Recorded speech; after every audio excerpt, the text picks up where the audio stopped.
The newly arrived are ignorant of the road before them.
I saw you slide down that rope before. Very impressive. And strange, too, since that device you used is exactly the same as one I've been working on for weeks. There I was, thinking I'd invented it. Anyway, I'm sorry to ask, but is there any chance you'd be willing to do me a favor?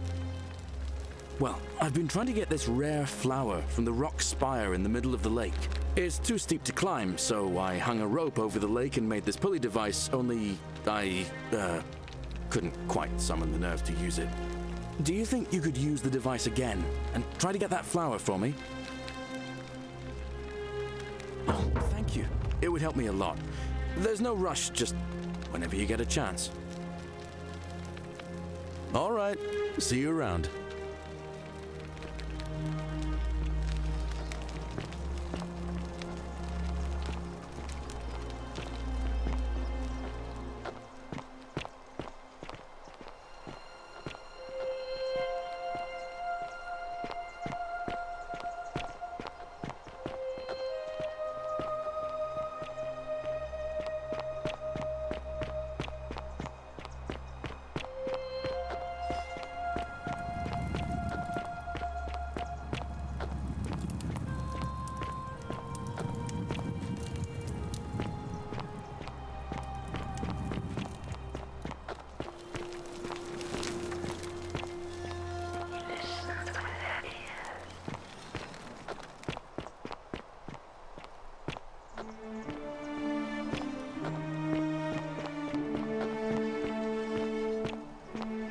Well, isn't that an impressive trinket?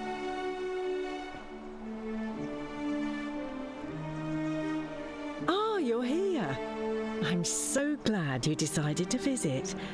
I'm Aurelia, and I hope I'm not being too forward, but the moment I laid eyes on you, I was intrigued. I can tell from the way you carry yourself. You're a warrior, like Aeneas on a journey far, far from home. Such bravery.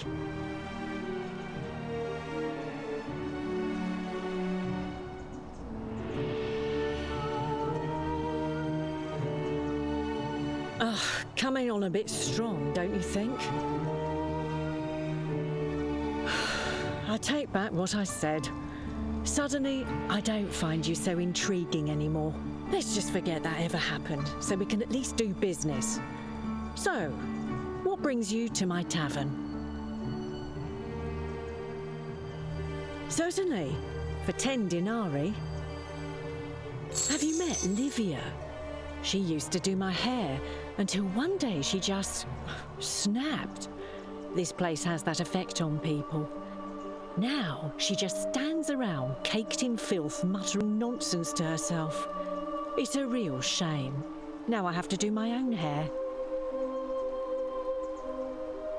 I hear that if Malleolus is elected, he's gonna throw a small festival to celebrate, with entertainment and everything.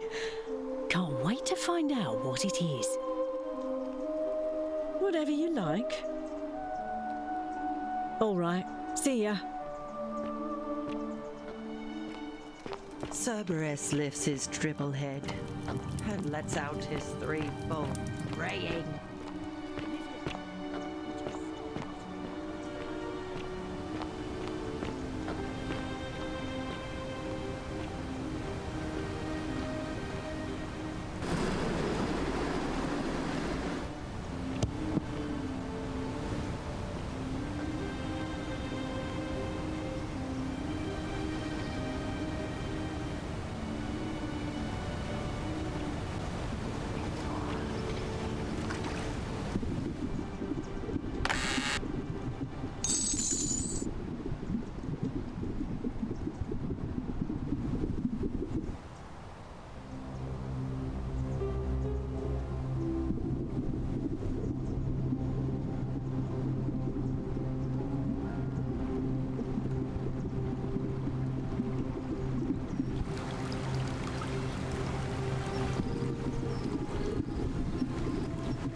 love springtime.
Ah, it's you again. Hope you're settling in, friend. Now, what's on your mind? Brilliant! You did it! Well done! This is going to make her so happy. Equitia, I mean. Now I just have to figure out how to give it to her. What I really want to do is walk up to her, give her the flower, and confess I've been madly in love with her since the moment we met. But on the other hand, I can't shake the feeling that the consequences could be terrible.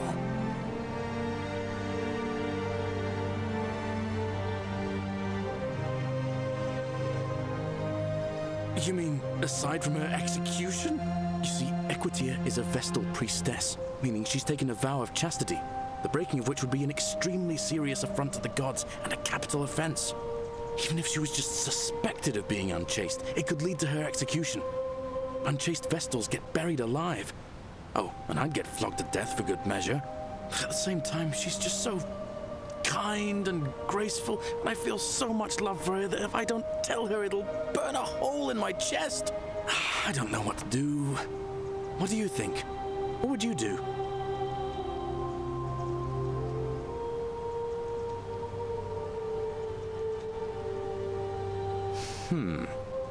Now that I hear you say that out loud, I hear how crazy it is.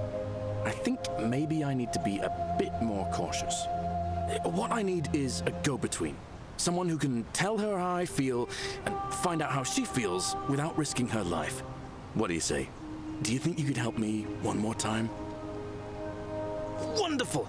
Now, all I need you to do is give her the flower and tell her it's from a secret admirer.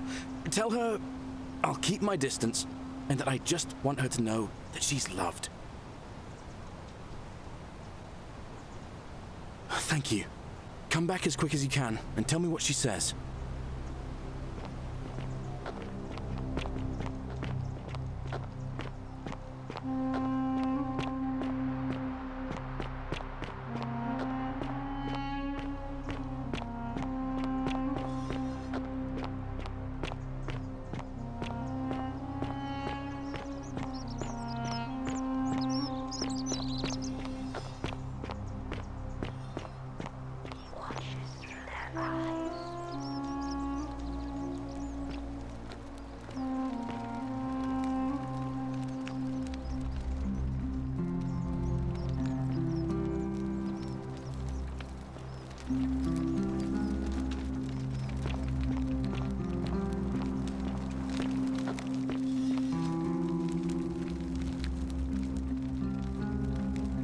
Face. Ave, and may Vesta watch over you. I'm Equitia. To what do I owe the pleasure of this visit?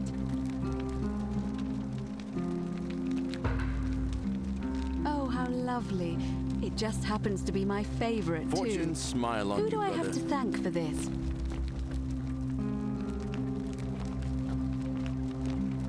I see. So, it's from Galerius, then? Of course I do. I think everyone in the city knows. That man is a wonderful human being, and my favorite person in the world. But he is the least subtle secret admirer you could imagine. The way he looks at me with those puppy dog eyes. Plus, he's been trying for weeks to get his hands on this flower, He went to so much effort, too. Suspending that rope above the lake, inventing that pulley device all on his own. He'd just stand there each morning, looking at the flower, trying to summon the courage to seize it. Oh, my heart. Tell that adorable oaf that my Vestal's vow of chastity ends once I turn 36. So if we ever make it out of here, and he doesn't mind waiting a few years, then tell him I love him too. I hope so. It must be completed by dusk, just the same as any other official business. It'll be between Sentius, the incumbent, and Malleolus, the challenger. Why do you ask?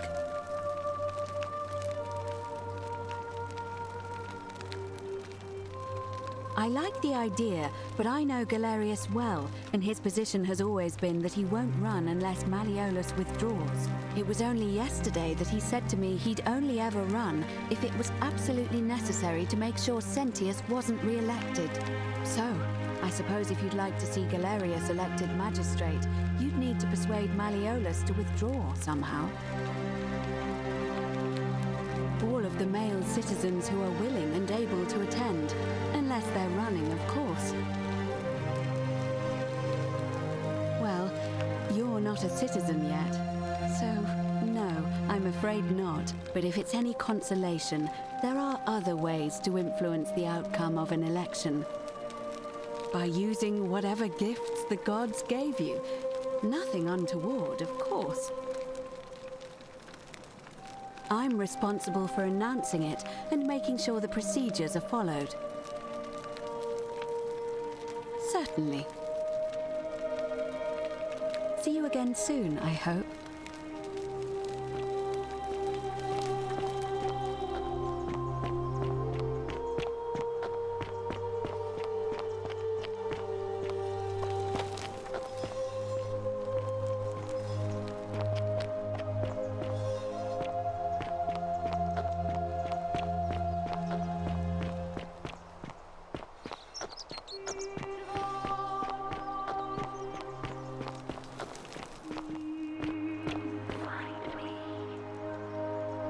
Ah, it's you again.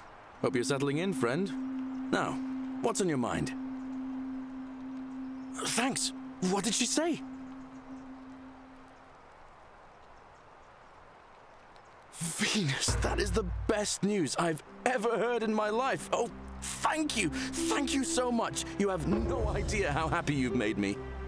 I wish there was something I could do to thank you properly, but I don't have much to offer you. All I can do is tell you where there's a secret stash of coins you might be interested in. In the rock tunnel near the stairs, there's a little doorway set into the rock. Inside, if you look carefully, you can see a chest. Unfortunately, one of those golden huntress statues is blocking the path, and I'm not game to move it. If you can figure out how to get past it, I reckon there might be a small fortune waiting for you. I hope that helps in some way. I've bounced the idea around once or twice, mainly as a way of getting Dooley set free. God knows Sentius is never going to do it. But from what I hear, Malleolus has the election stitched up. Nobody's going to take him on and win. And maybe that's not such a bad thing. I mean, he talks a lot about freedom, so I'm hoping if he's elected, he'll release Dooley from his cell. And that's good enough for me. And how could you know that? I mean, I don't like the man, but I don't see how you could know a thing like that.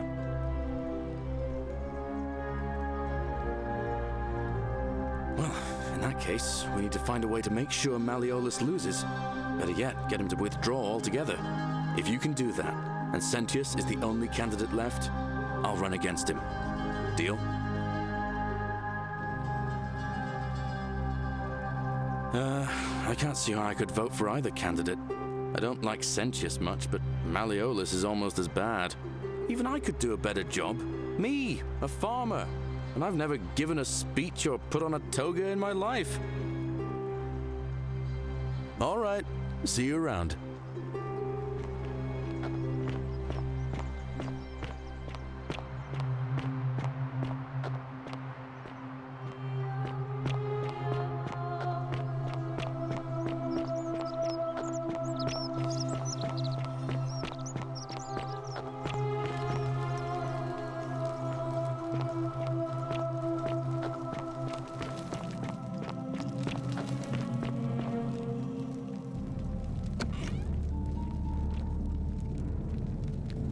Stop right there. I'm looking for Tiberius Quinctius Crispus, otherwise known as Quinctius. Do you know where he is?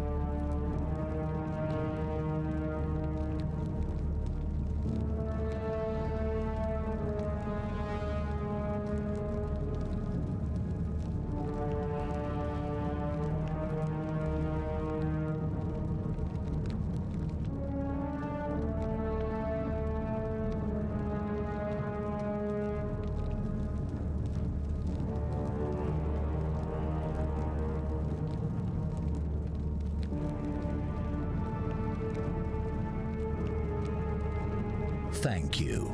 For your service to the Empire, I'll let you live for now, but you'd best make sure our paths don't cross again.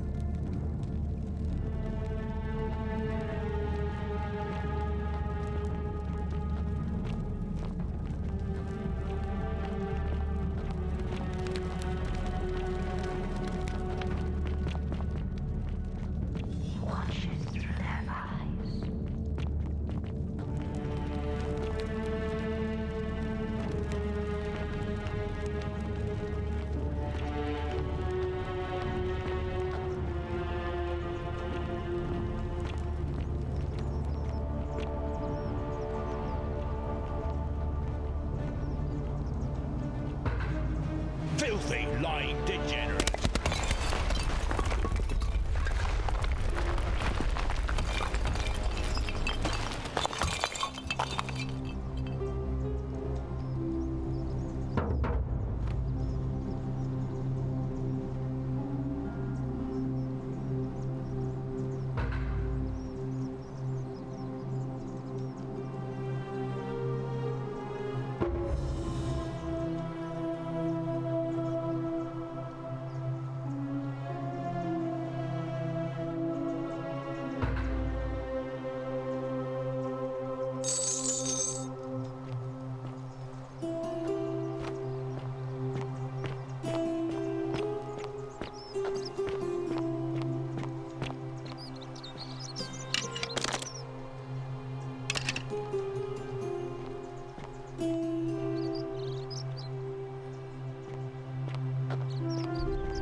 You took care of him? An accident? So, it's over? Oh, God. That's such a relief. I really thought we were all going to die. I do have a question, though. That shrine, the one I was going to hide in, did you know it was going to collapse?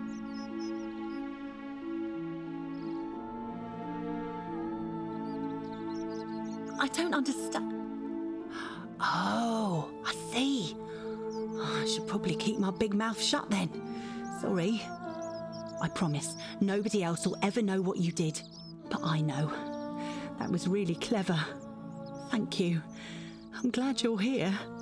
Oh, speaking of which, welcome. I'm Fabia. Sorry I was a bit frantic before. Need anything? All right. Thanks again for taking care of our problem. I won't forget it.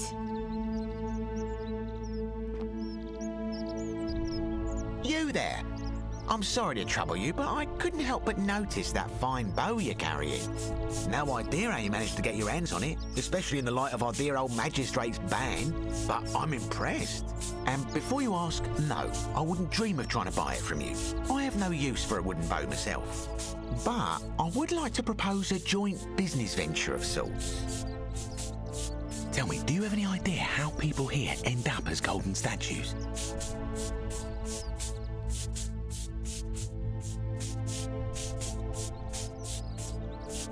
And here I was thinking I was the only one to figure it out.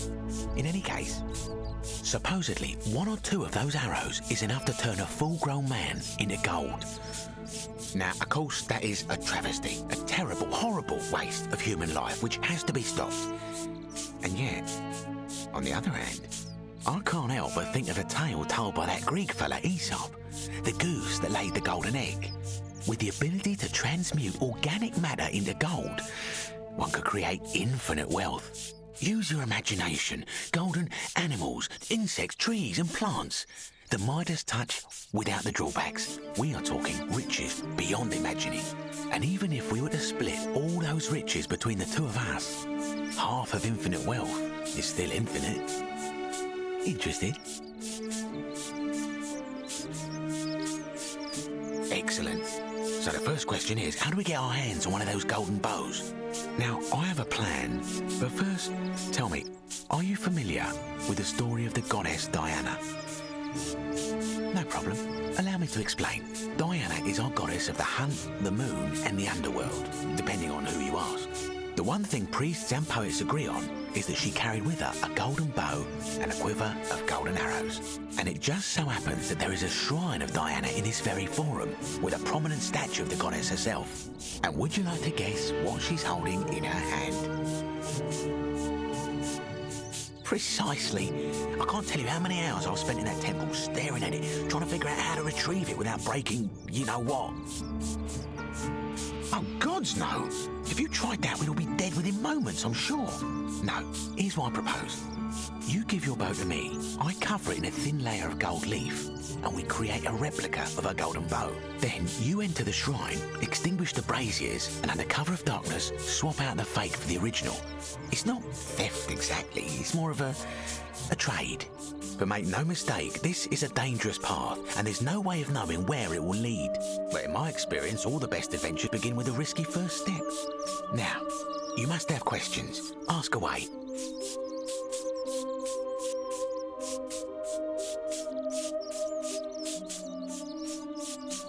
So, are you in, partner? Wonderful. Now, if you'll hand over your bow, I can get started applying a layer of gold leaf. This is a quality weapon. Now, bear with me for a moment. And here we are, a gold leaf bow.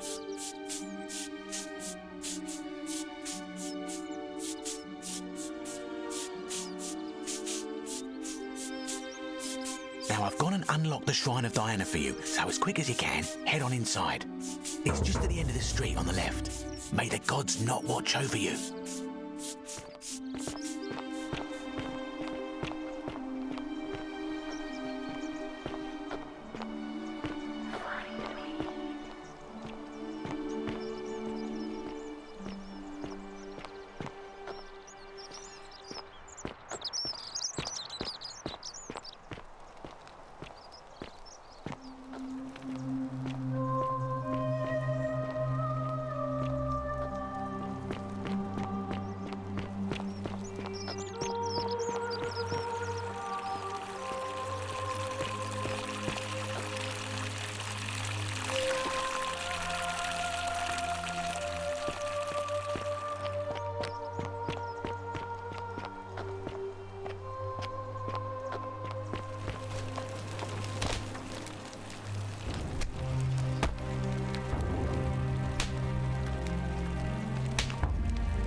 Salve again. Did you find what you need? I don't, I'm afraid. It seems to me we're exiled here until the gods judge us, one way or another. I'm quite sure it's the work of the gods, which is strange because they've never been particularly concerned with our misdeeds, as long as we've kept the peace of the gods. We asked for blessings, for good health, bountiful harvest, military victory, and in return, we offer praise, wine, incense, or animals. But here, it seems they require much more of us. I find myself reminded of an especially pertinent tale from our great poet Ovid in his epic Metamorphoses. Would you like to hear it? It is rather long. As you wish. See you again soon, I hope.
Is that you, partner? Do you have the bow? Wonderful. Just go ahead and slide it under the door for me and I'll unlock it for you. And yet you did. And now, here we are. With me out here and you in there. Until you give me my bow. No, technically, I never said that. I said, if we were to split all those riches between the two of us, infinite wealth is still infinite. It's hardly my fault if you can't tell the difference between a hypothetical and a promise, now is it? Oh, I do love a good loophole.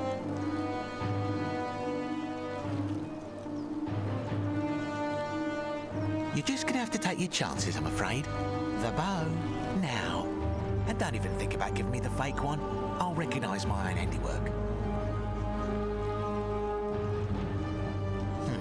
I would reconsider my position quickly if I were you. I'm not sure if you noticed, but you're stuck in there with a hornet's nest, and they can be rather aggressive toward intruders. You know, some say it takes 27 hornet stings to kill a man, but I always wondered how anyone could have known that. Let's find out if they were right, shall we?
My beloved Galatea, I write this so that one day, when we're finally together, you will understand what I've done and why I had to do it. The others will call me mad or a monster, but I don't care what they think. Everything I'm doing here, I'm doing for you. I'll start at the beginning. Soon after my arrival here, as I walked down a corridor lined with golden statues, I thought I heard a whisper behind me. A rasp of air, as if vocal cords of metal strained to say a word or two.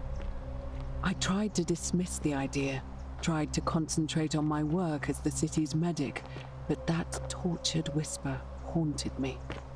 Weeks later, in the hallway to the bathhouse, I heard it again and found myself drawn to the statue of a Roman woman wearing a stola. Her face was contorted with anguish and fear, and disturbingly, it was as if she was looking right at me. As I walked past her, I heard that strained whisper again, and turning back, I was told, even though I had moved, she was still looking right into my soul. That was when it dawned on me. This was no statue. This was a woman trapped within that golden prison. Naturally, I told the others, but when I could not reproduce the results of my experiment, they would not believe me. But from that moment on, I knew the full horror of this place. Immobilized within these statues are living human beings. It was that day of my life that my heart broke.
supposed to be.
beloved Galatea. After I learned the terrible truth about the golden statues, I wandered the city as if in a nightmare. What must life be like for these poor souls, entombed in gold, but kept alive somehow? Trapped in their own personal Tartarus, consigned to eternal torment, too horrific for any sane mind to comprehend. I tried to offer them what small mercies I could. I began to talk to them, to keep them company. I'd imagine backstories for them, give them names, and tell them of the world, of the histories and stories I'd learned as a child. As the others became more concerned by my charity, I sought solitude from them, preferring the company of my tormented charges. Discovering a way into the abandoned palace, I began to spend my days walking its halls and sharing with its occupants ancient tales, my mind turning to those of Apollo and Daphne, Perseus and Medusa, and Pygmalion and Galatea.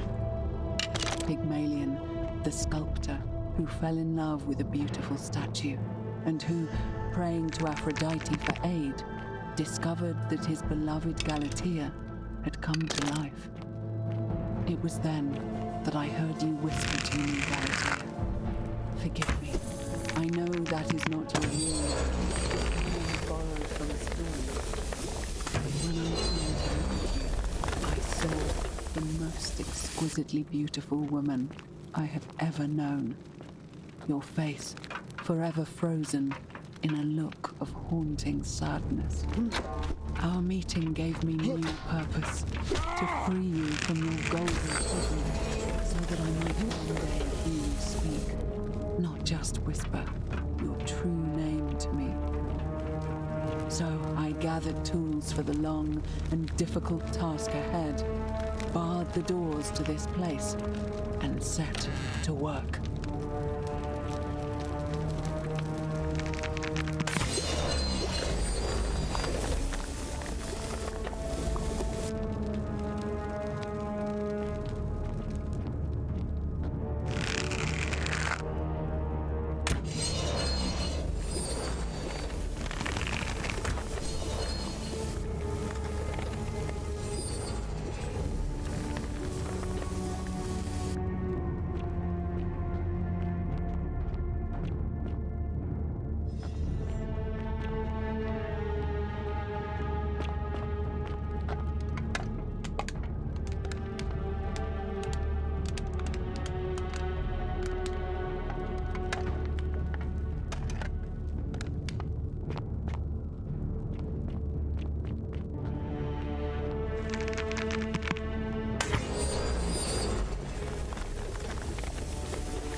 Just want to die.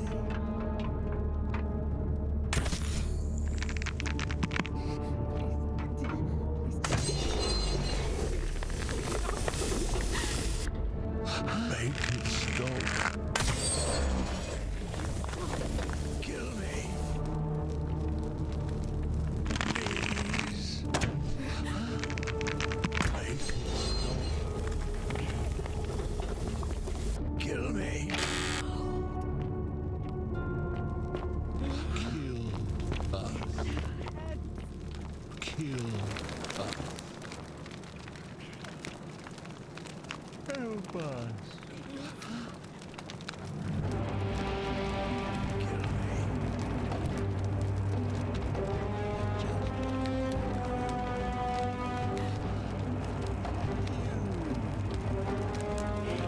Help us.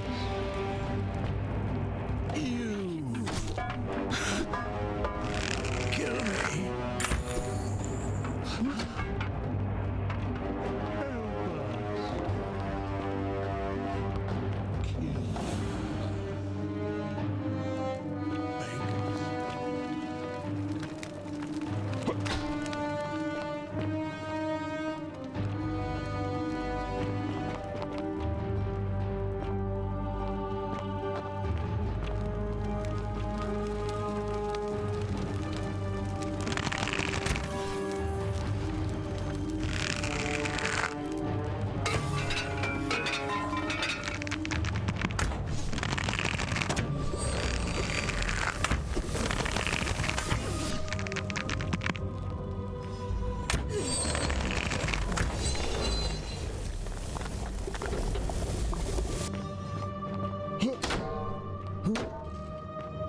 Beloved Galatea, my attempts at freeing these souls from their golden prisons have not been going to plan. My first charge was a Greek woman who I called Iodame after the Athenian turned to stone by Medusa. Drilling through the gold that encased her, I was vindicated by the discovery that beneath half an inch of gold, which is so rigid it must be some kind of alloy, was living flesh. Unfortunately, this golden alloy seems to have fused with her skin, so removing it exposed the sinew and muscle beneath and appeared to cause her great pain. At first, I braced myself, expecting that inflicting such pain would break the golden rule, and yet, somehow, it did not. It seems whichever god is responsible for imprisoning these poor souls does not care about their suffering at all. They are forsaken. Undeterred, I pressed on, working late into the night, attempting to remove the golden layer that encased her as delicately as I could.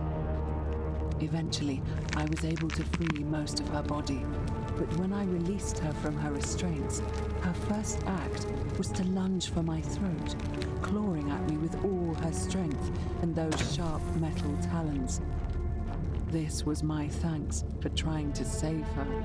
Whatever possessed Iodame to attack, she was clearly not a suitable subject for my experiment, and I was forced to lock her inside an isolated wing of the palace and bar the door. As I continued working on others, I could hear her flailing and launching herself at the other side endlessly. Regrettably, my other experiments bore similar results, and after relocating a few times, most of the palace is now too dangerous to work in. Still, as much as my heart aches to know that you're suffering, I cannot risk attempting to ungild you yet.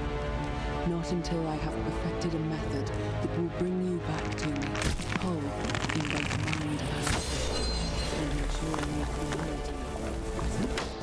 I promise you this. One day we will be together, even if I have to free every last statue in this God's forsaken place.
And you must be the wretched snake who broke into my palace and disturbed my experiments. And worst of all, look at what you made me do to her. This never would have happened if you just stayed away. You're going to pay for that.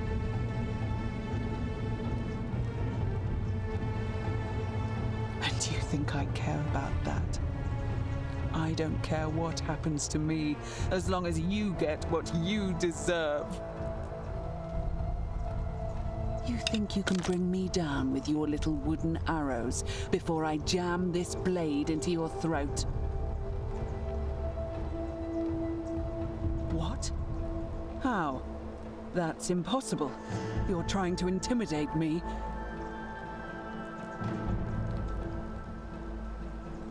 Liar.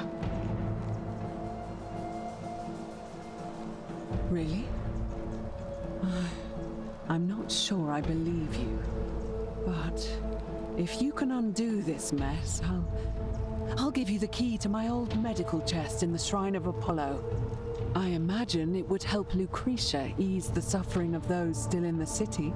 But if you're lying to me, I'll break the golden rule and kill you and everyone else in this city.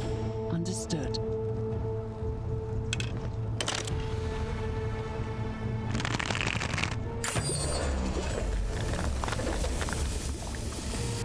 You did it. You took away her pain.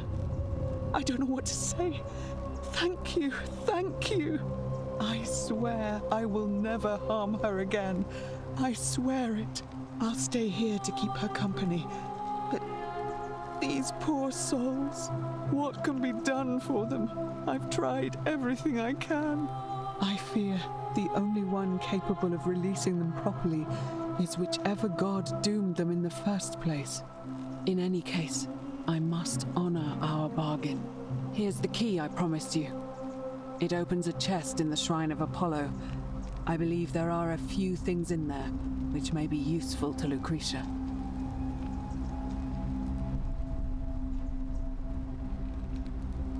Now, please leave. The door here leads out onto the palace balcony. You should be able to make your way down from there. Go, and never return.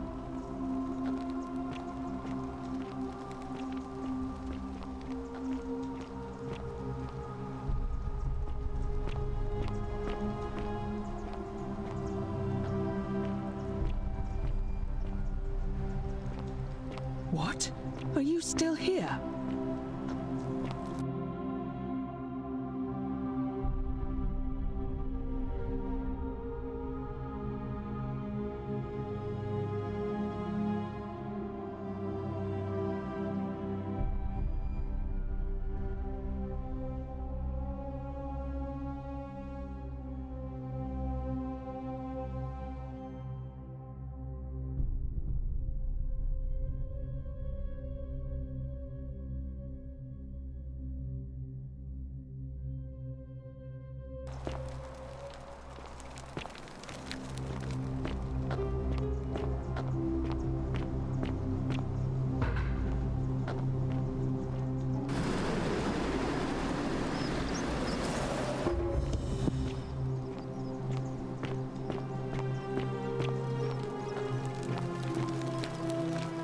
May Apollo keep you safe.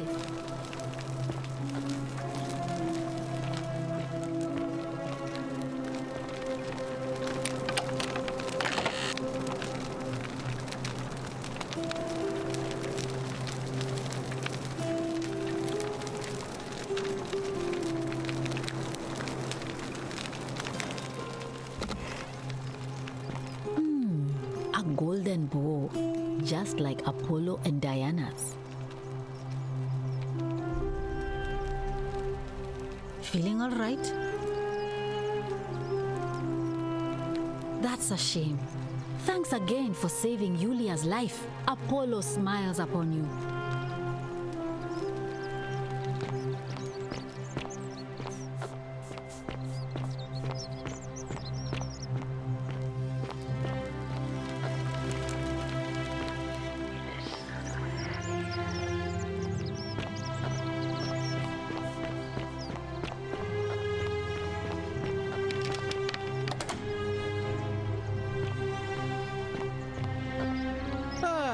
A fellow traveler from a faraway land. Sometimes I stare at the great temple on the bluff, and I think, whatever is in there, it has to be important. Ah, a new face. Salve, and welcome to our little community. My name's impossible to pronounce for most people, so you can just call me Virgil. I hear we have you to thank for saving Julia's life. I'm glad you arrived when you did.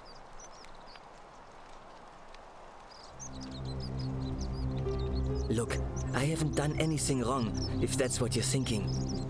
Somebody just has a problem with my preference for male company. Hey, nothing gets by you, huh? Sorry, that was mean. Yes, I like men.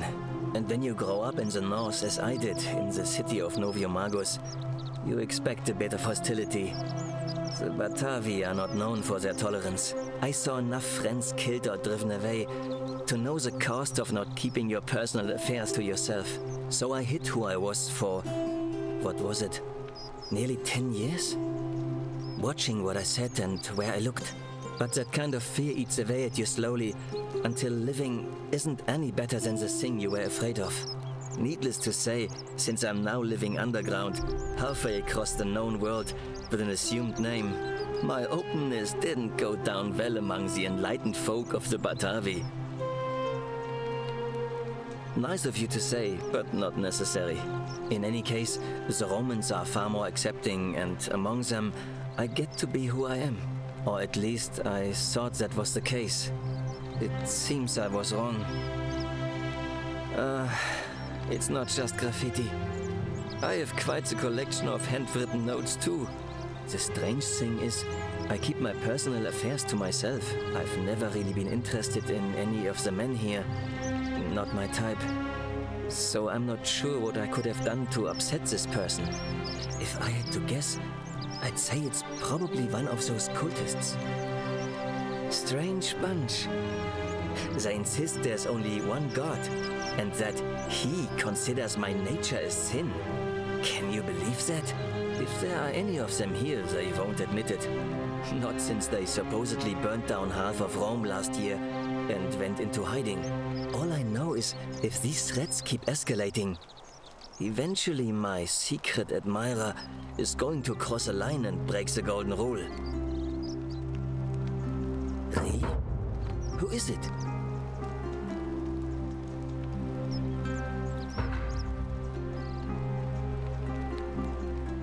You went snooping in his place? That was risky. We're lucky you didn't cross any lines. Have you spoken to him about it? I would talk to him myself, but I think that would just inflame the situation. It's probably best if you do it, if you don't mind. Well, Malleolus is talking about loosening some of the restrictions in this place. And while it's all a bit vague, at least he has a vision. My vote isn't for sale, if that's what you're asking. Nice to talk to you.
Galerius?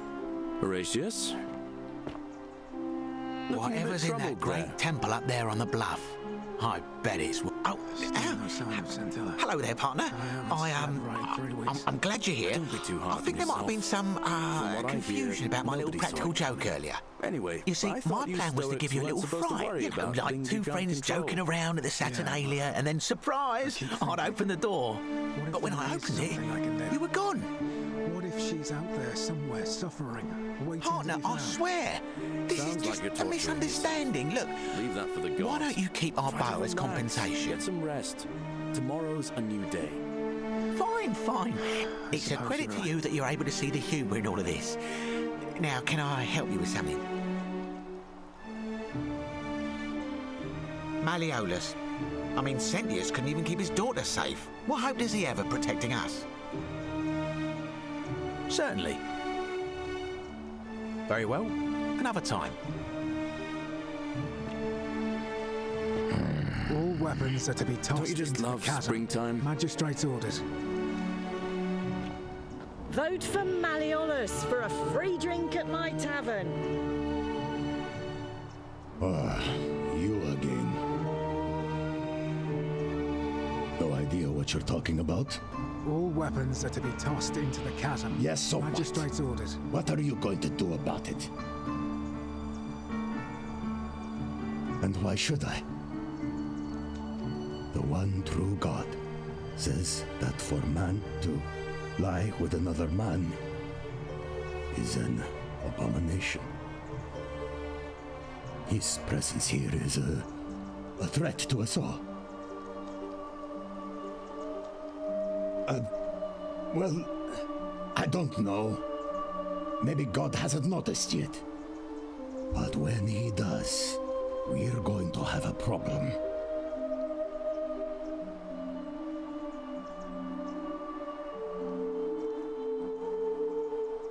Well, I wouldn't get so angry if he wasn't so...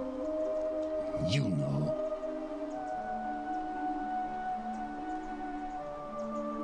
I don't like where you're going with this. You'd better take that back before I make you. Smart. Now get lost. We're done talking.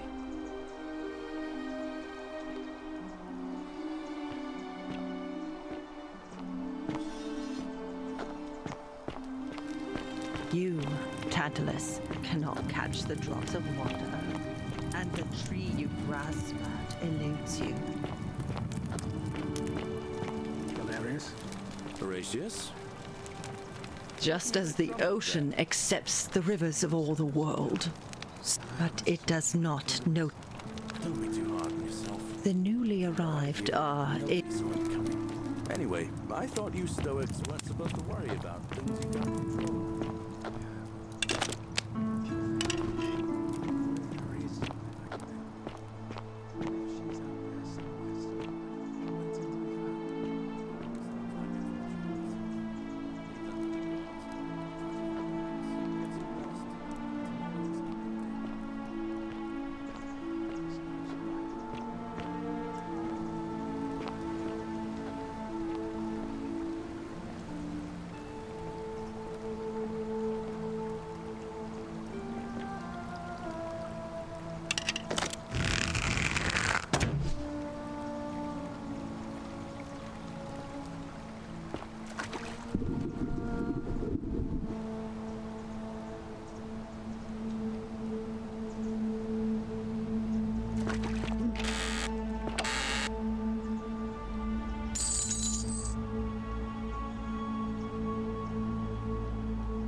A fellow traveler from a faraway land.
You again.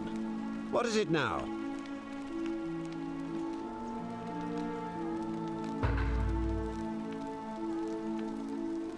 My name is Marcus Malleolus Gurgis. You seem to have confused me with someone else. You mean my heterochromia? I am guilty of nothing more than having different colored eyes. And I'm hardly the only person with the condition. Alexander the Great had it too, as it happens.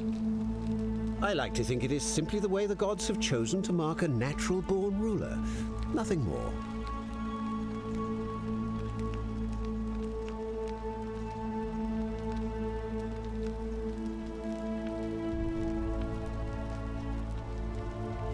Well, I am not suffering from any delusions, as today's election will firmly establish.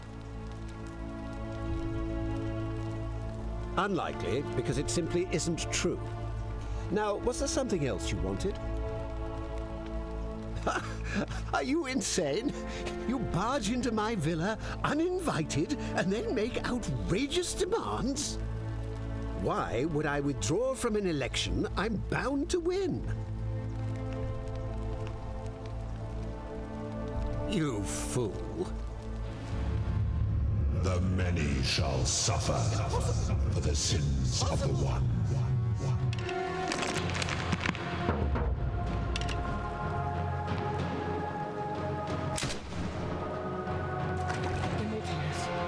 Protect me!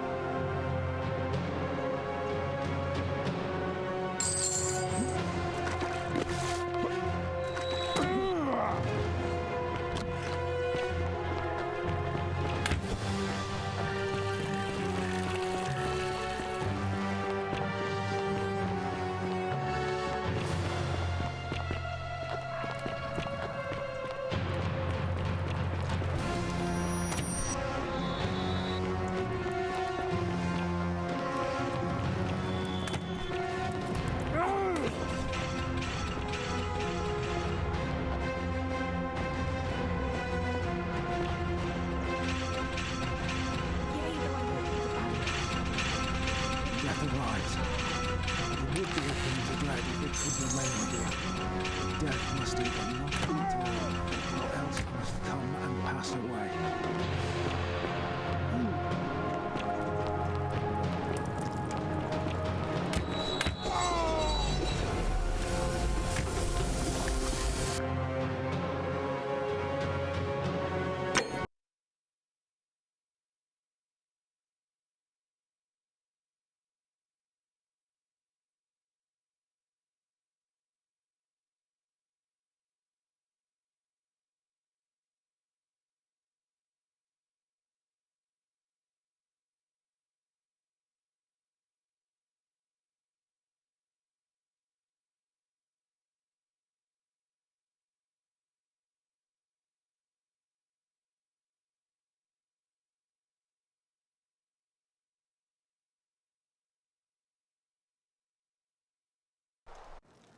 Go, and never return.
Sometimes I stare at the great temple on the bluff, and I think, ah, a new face. Salve, I hear... Look, sorry that... And when you grow up in the north, as I saw nothing, so I hid, but that kind of needless to... My open... Nice of... In any case, or at least... the strange... I've never... If I had... If that all I...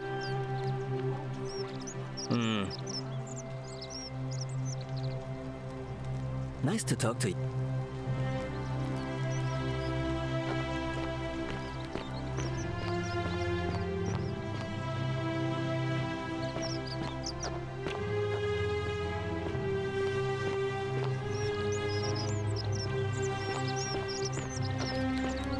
Salve. Welcome back. Look. And then I saw, so I, but that needless, my oh. No.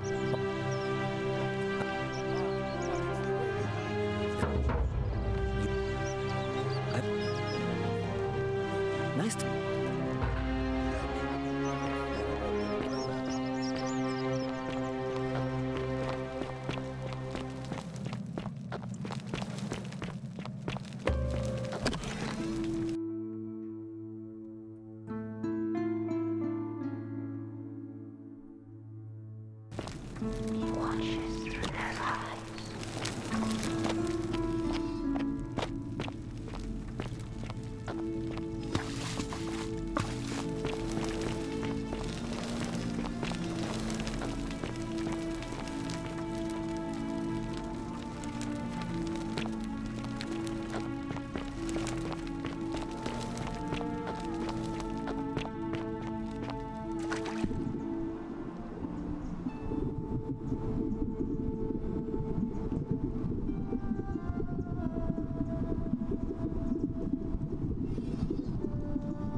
Ave again.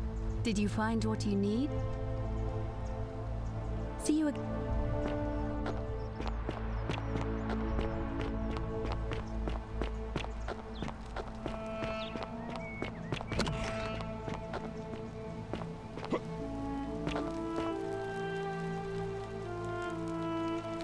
You...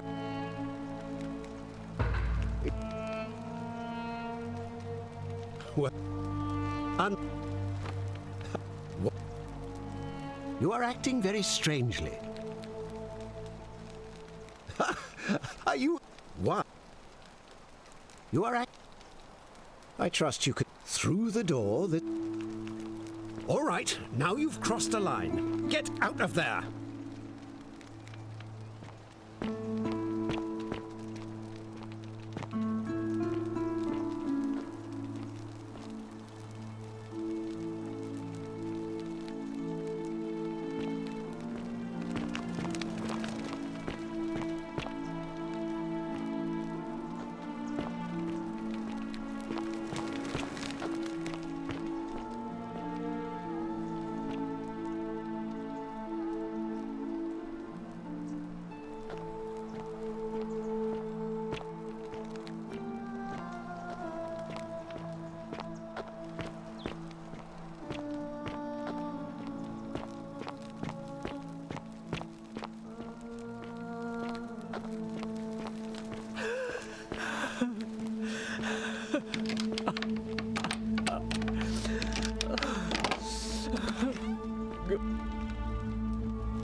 You're not supposed to be in here.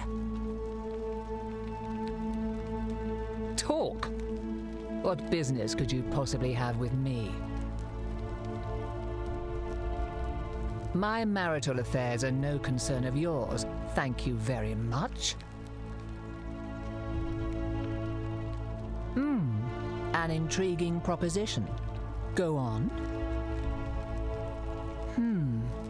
Perhaps you're not as silly as those clothes make you look. What makes you say that?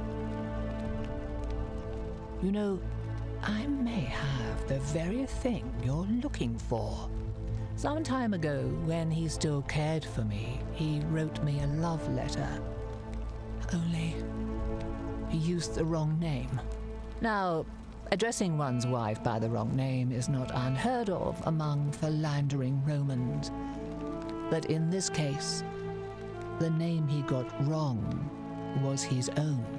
I confronted him about it, and he stammered through some incoherent response.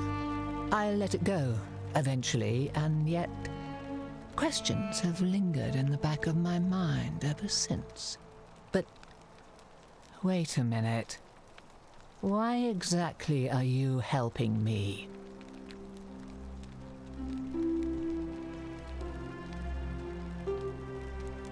To withdraw. Listen, I may not be Penelope to his Ulysses, but to ruin his plans to become a magistrate? You must think me quite mad. I've heard enough. Get out of here at once. Domitius, come quickly. We're being robbed. Do I need to call Domitius?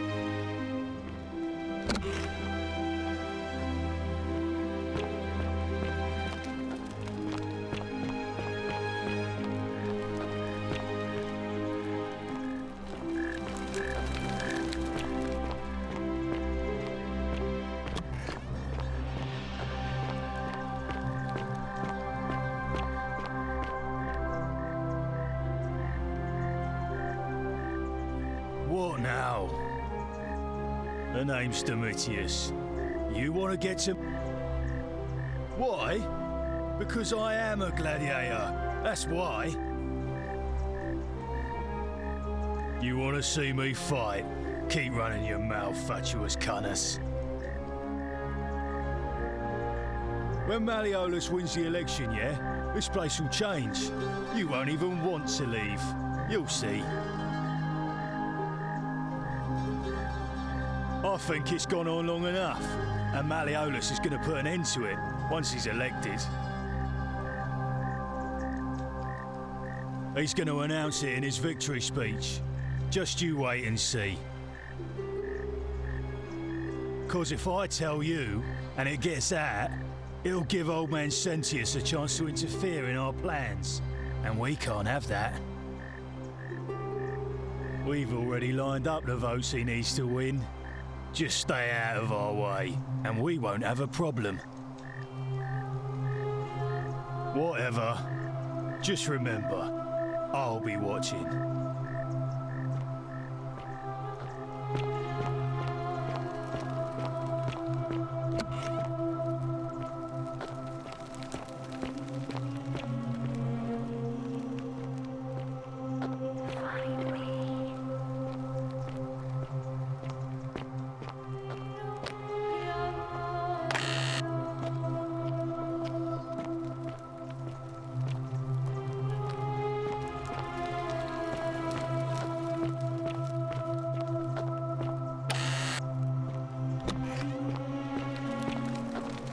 Hey, you're not thinking about going into the cistern, are you?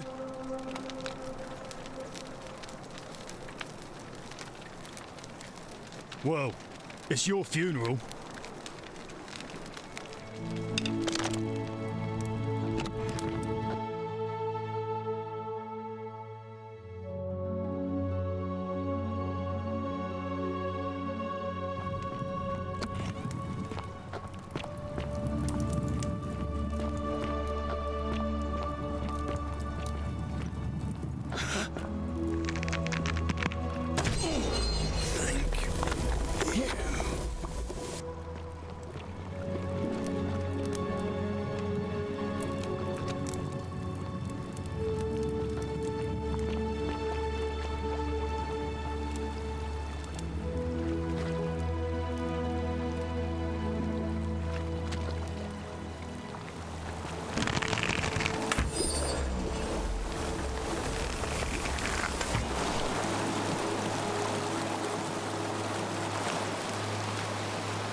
monster comes back. I'm Scintilla. I found a way out through the Gate of Horn, but it's locked. So I told him about it, and instead of helping me escape, he locked me up. He wants to keep us all here forever, or until we're turned to gold. He's a monster. You have to let me go so we can kill him and take his key. Sentius, my adoptive father. Furies, help me. I'll castrate and crucify him. I don't know. He said the gods are on his side because they don't want us to escape either.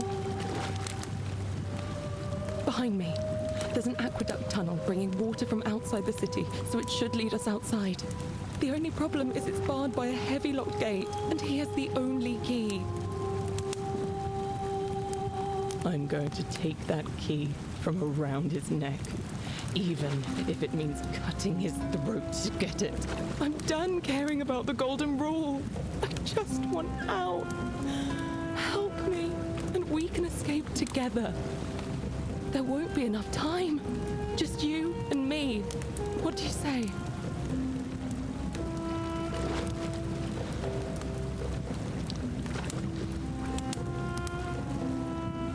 No time!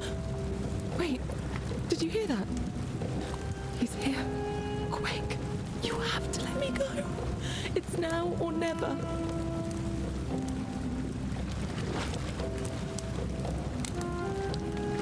Oh, thank you. Now follow. Wait, did you hear that? He's here. He must be coming in through the door behind me. You distract him. Stay right here and keep him talking while I look for something I can use.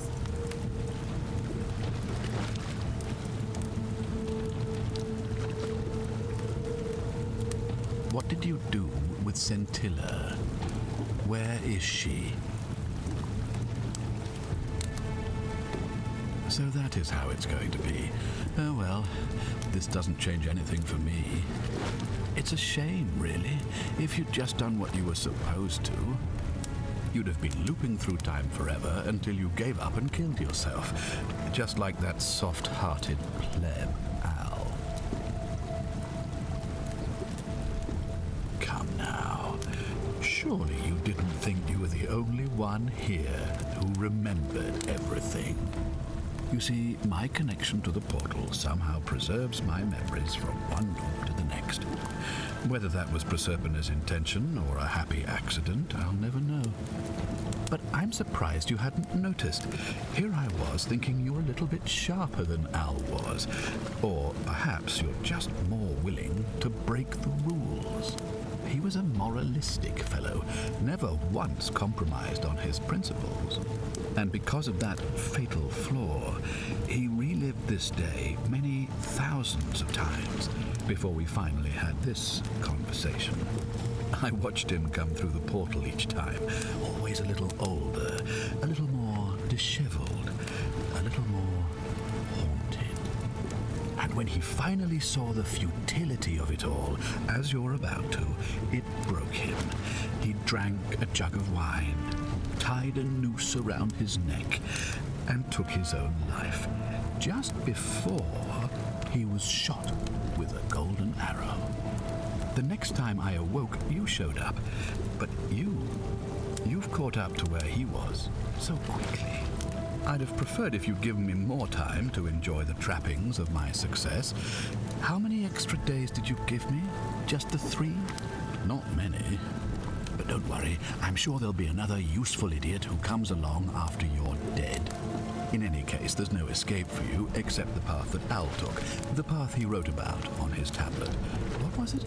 Ah, yes. Better to end it all now than find out what awaits you beyond that portal. So, you discovered my secret. So what? What are you going to do about it?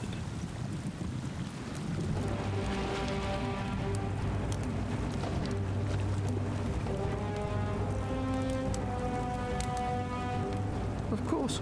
There's no way you could have succeeded.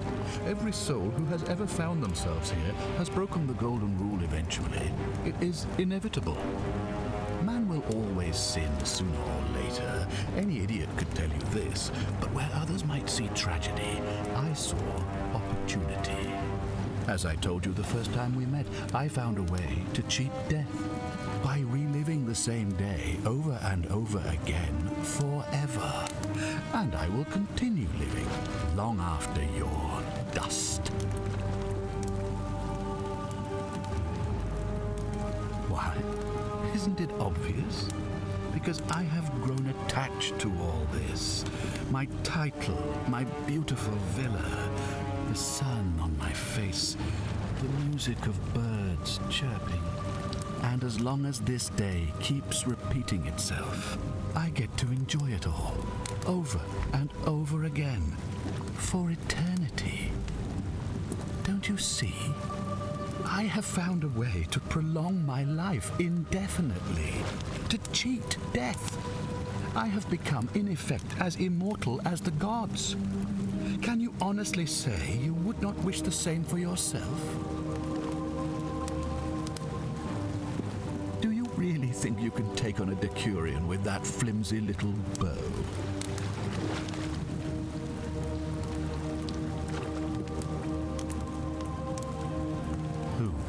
Scintilla? Where is she? I'm right here, Father.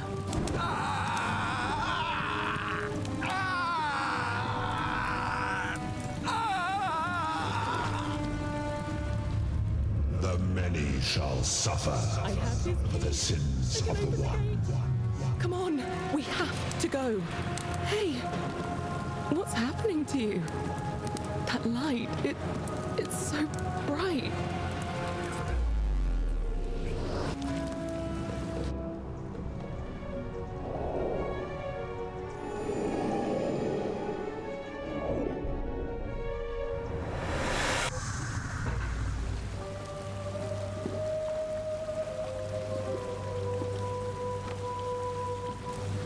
Hi there.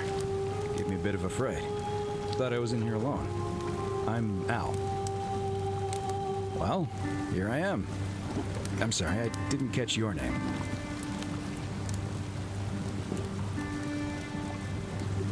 Really? That's strange. I was just reading an old tablet I found here. Well, trying. My Latin is kinda rusty, but the last entry mentioned someone with the same name. It described an event about 2,000 years ago. Someone with your name appeared in the city out of the shrine of Proserpina.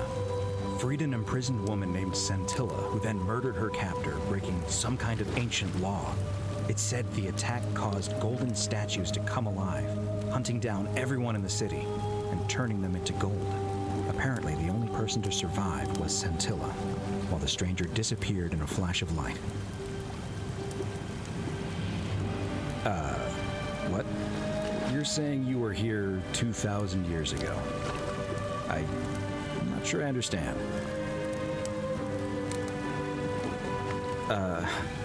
I'm sorry, come again? Let me see that. God, why does this writing look so familiar? I've spent a lifetime in this place going around and around in circles. This is disturbing, but I don't understand how I could have written it.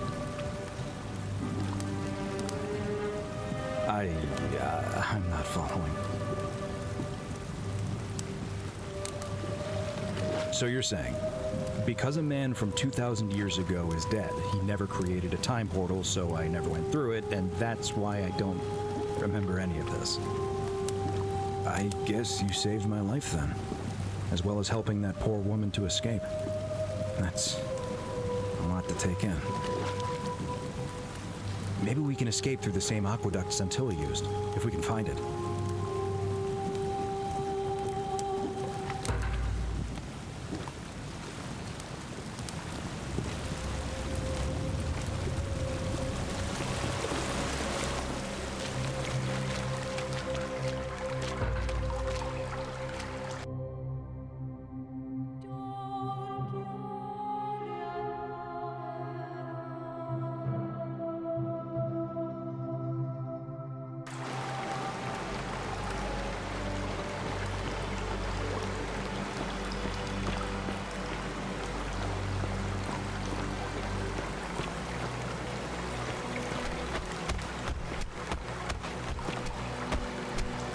I'm gonna pause here for a moment and make sure nobody else has ever lured into this temple. You go on ahead, and I'll be there soon.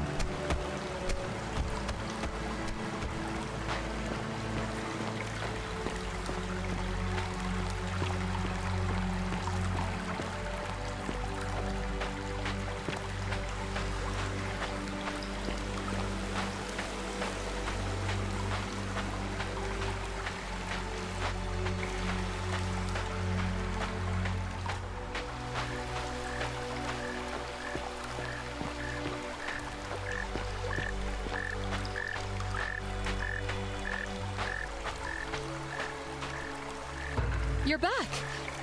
But you're alone. Does that mean you didn't find Al? Oh, what a relief. Thank you so much. I was beginning to think you'd both become trapped in there. Why don't you tell me what you discovered while we wait? Really? Sounds amazing. And did you... Oh, look! Here he comes. Al! It's so good to see you. You were gone so long I thought I'd never see you again. Kinda lost track of time in there. You wouldn't believe what we found. The ruins of a long-forgotten city. And there was a tablet describing an event 2,000 years ago. Supposedly, the city was destroyed when a woman murdered a tyrant with the help of, well, my new friend here. I know how crazy that sounds. Maybe not that crazy. That woman. I don't suppose her name was... Scintilla? How could you... What? She left a tablet of her own. I stumbled across it while I was waiting here. I think she meant for you to read it. Here, take a look. I don't know what became of you, or if you'll ever read this, but I want you to know that I will never forget you, or what you did for me.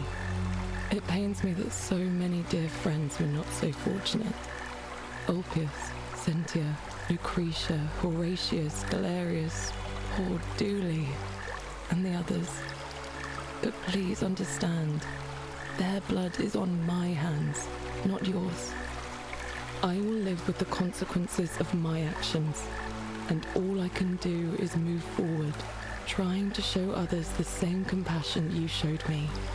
I promise you that saving my life will not be for nothing. Scintilla. Sounds like you meant a lot to her. I'd love to hear your story, but first, you two look exhausted. Why don't you hop in my boat and rest while I ferry you back to civilization? Sounds good to me. And you? Are you ready to go home?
shall suffer for the sins of the One.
He wants to keep... I don't know. Behind me. The only... I'm done, Kate. There won't be... What? No. You can't just leave me here. How can you be so heartless?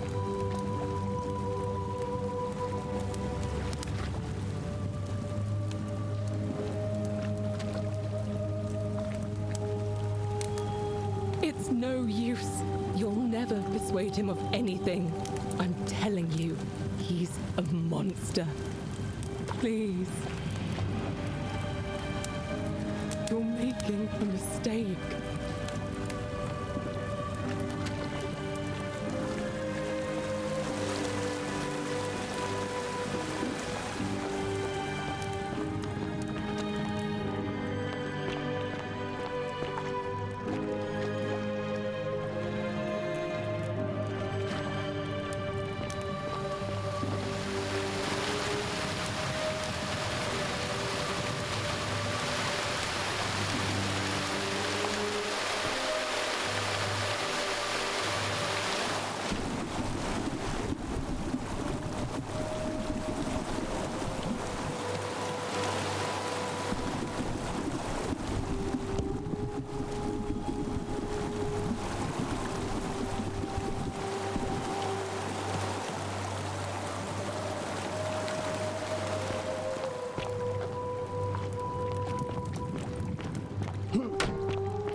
So you survived the cistern. Probably just a stroke of fortuna. Don't get cocky.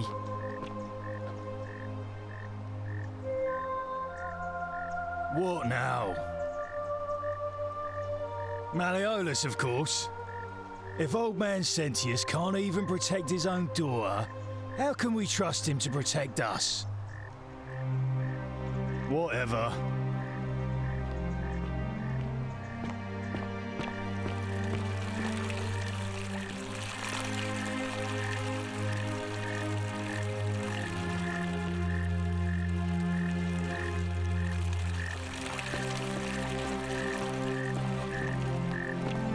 I hope you have a good reason for flouting my weapons ban.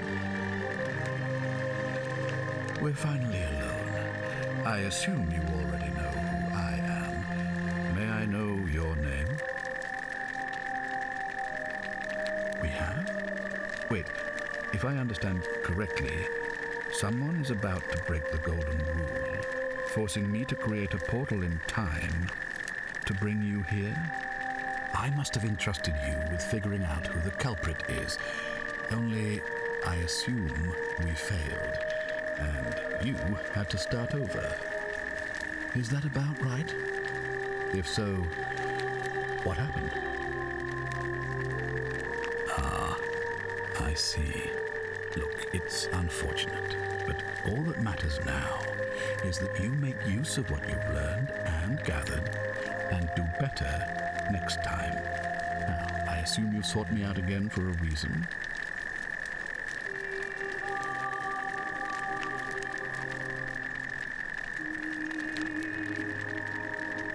Me? What are you talking about?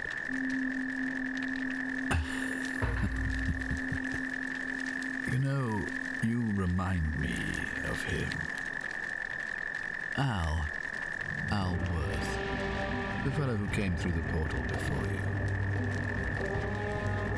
Come now. Surely you didn't think you were the only one here who remembered everything. You see, my connection to the portal somehow preserves my memories from one good. But I'm surprised you hadn't noticed. He was a moralistic, and because of that fatal flaw, I watched him come through the portal. And when he finally saw the next time I awoke, I mean, you've lived through the day, what, 4 times? Extremely impressive. And yet everything you've done has been in vain, because there's no escape. Except, so, you discovered... Why? Isn't it obvious? And as long as this day keeps I have found a way to prolong my life indefinitely. And why would I agree to that?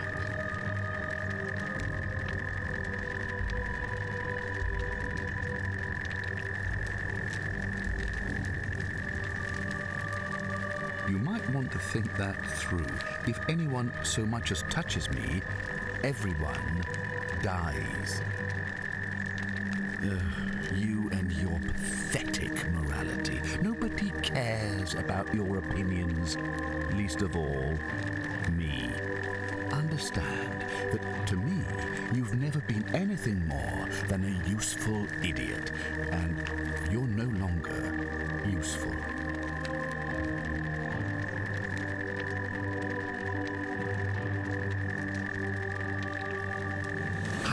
Certainly hope not. In fact, I want it to go on and on forever until you wither and die like Al did, and the gods send yet another useful idiot to extend my life for me.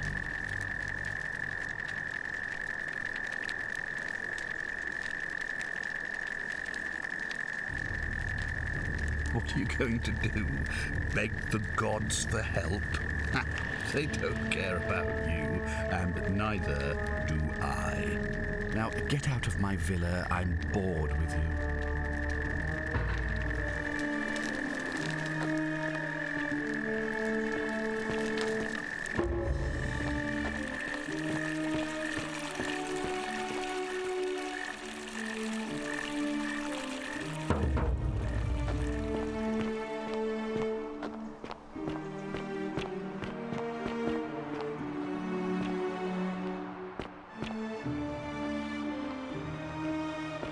Isn't the great temple majestic?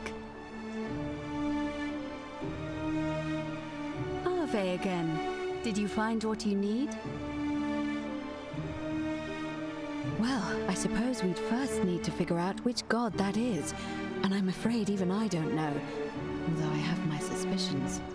This might sound like a strange question, but please humor me. How did you find your way here? I wonder if... No. I apologize. I don't mean to be cryptic. It's just that you've got me thinking. Have you spoken with any of the others about how they arrived here too? I really think you should. Go around and ask them what they remember and see if you notice any patterns. Good. Thank you. But please be careful. I just don't want to see what happened to Livia happen to you too. Up until a few weeks ago, she was a perfectly productive member of our little community, darning clothes and cutting hair. She was always so chatty, always seeking out newcomers and asking them where they were from and how they wound up here. And then, about a month ago, she suddenly changed. She withdrew, stopped working and became despondent, started muttering to herself. Galerius and I visited her to see how we could help. But she just looked at us with this haunted stare, called us bloodless shadows, and told us we were ignorant of some pattern. Look, it could be unrelated. Perhaps she simply fell ill. Or, as Galerius suggested, the weight of the Golden Rule was too much for her. But there is a small chance that she learned something, saw a pattern nobody else saw, and that it broke her. I just don't want to see that happen to you. So be careful, will you? Thank you. Now, go and follow the thread of truth through this labyrinth and come back to me if you discover any patterns. Come back to me once you've acquainted yourself with the rest of our neighbors. Citizens, it is time. Let us meet to elect our magistrate.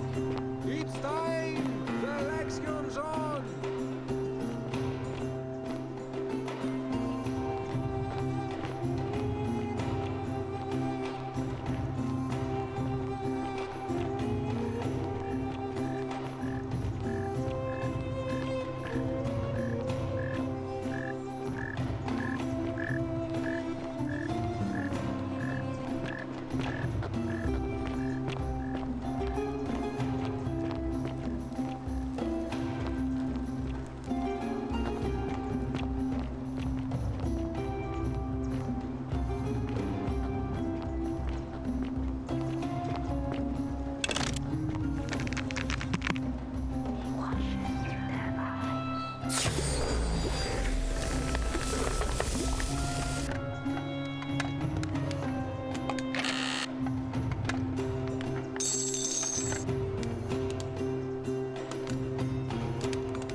Body of voters gathered here to elect the city's magistrate.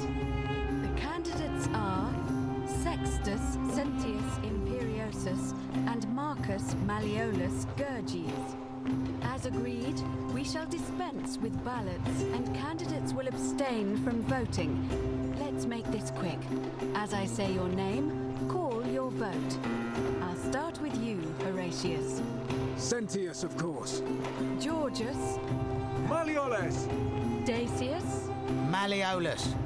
Galerius. I abstain. I'm just here to observe. Virgil. Malleolus. Rufius. Malleolus. And finally. Domitius? Malleolus! Who else?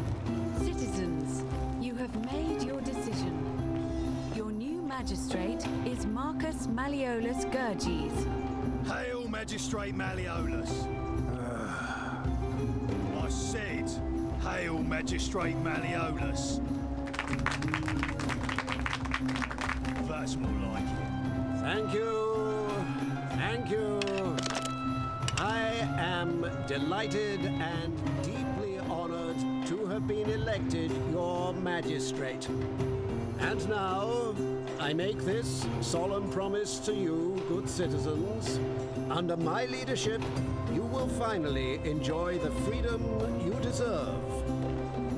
No more shall you walk on eggshells, fearing simply to live and breathe, because the tyrant Sentius told you it was forbidden. For my first act as magistrate, I hereby announce a day of celebration to mark the end of an era. The myth of the Golden Rule is no more. The Golden Rule is real, you idiot. For his attempt to deceive us all, Sentius is hereby found guilty of treason against the Empire. What? I have committed no crimes. This is madness. His sentence: to fight for his life in gladiatorial combat against Domitius. Here and now for your entertainment. You have no idea what you're doing. You're going to get us all killed. Wait, I exercise my right as a Vestal priestess to pardon him. I will not allow you to do this. You're showing your true colors now, priestess. Your corruption sickens me. Domitius, ignore her. Proceed. This is insanity. You'll doom us all. Lies! It is time the Golden Rule was exposed for what it is. Children's fable, exploited by a treacherous leader to instill fear in all of us. This is why he's in his gladiator gear. They've been planning this all along. Shut up, all of you. The magistrate has spoken. I'm going to enjoy killing you, old man. The many shall suffer for the sins of the one. Death must be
Sounds serious.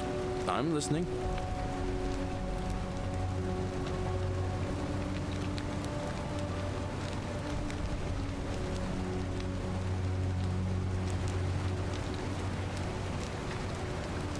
All right, let me see. Stop Fabia going in, but send the new arrival to the empty shrine. Understood.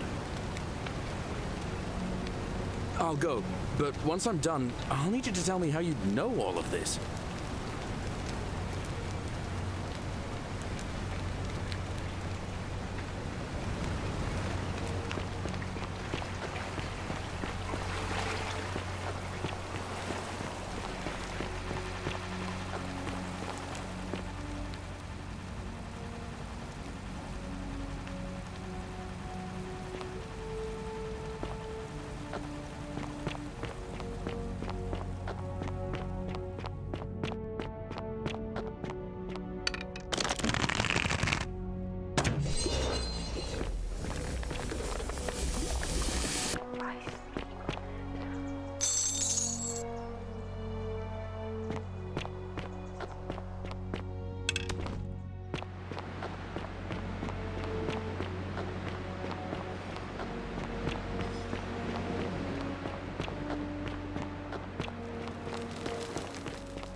Salve, friend.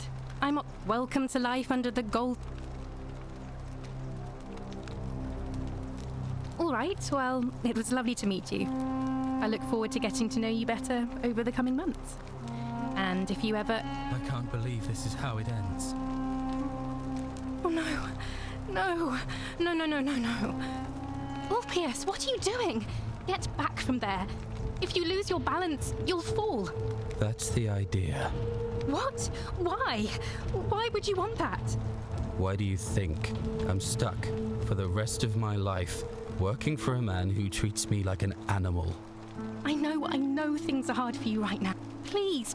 I'm sorry, but I just... Please, I'll help him. Thank you. You know about that?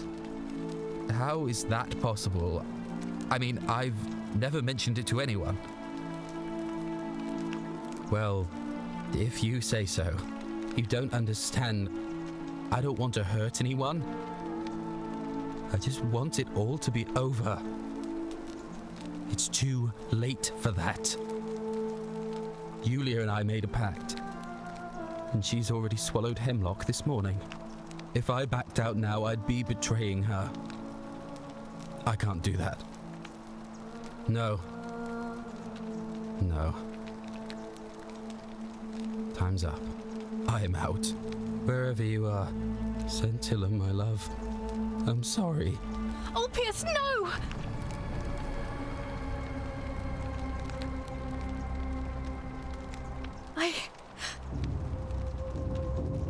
That was not your fault. There's no way you could have given him what he wanted moments after you arrived. I'll have to let everyone know what happened. And I'd best...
How'd you do?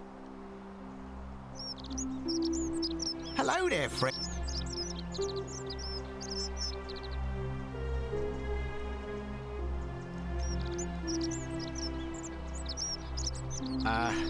Are you well, stranger? Have you been out in the sun too long? You seem a little confused. Perhaps you should go and see Lucretia in a clinic.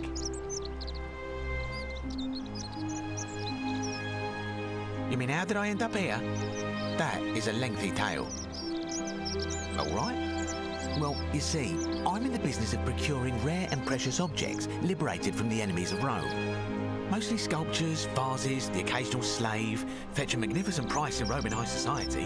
Had myself a nice little shop in Rome, just off the Forum. Lots of foot traffic and close to the docks. Good place to be when the fires broke out. See, about 7 months ago, half of Rome caught on fire. Everyone who couldn't get to an outer gate was running for the river, open to escape by barge.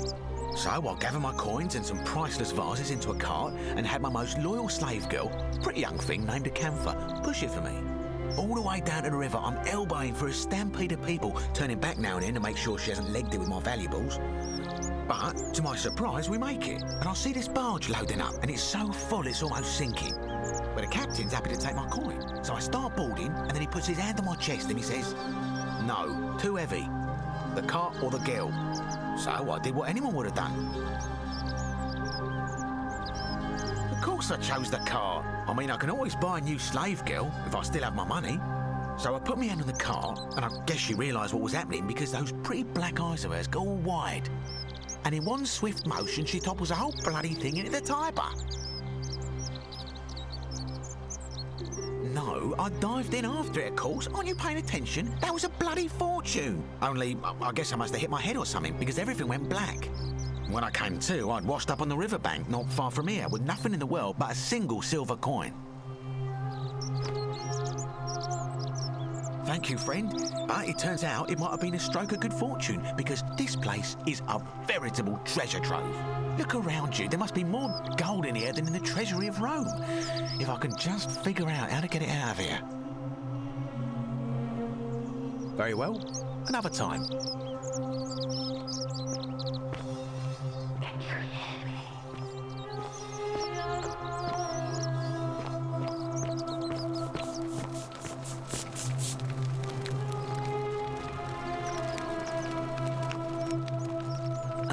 A new face. Well, I'm an architect. Or at least I was back in Rome. That's probably too grandiose a term to describe what I do here. Help out with repairs and try to stop old buildings from collapsing on people. That kind of thing. But you probably don't want to hear about the ingenious architecture or mysterious history of this place.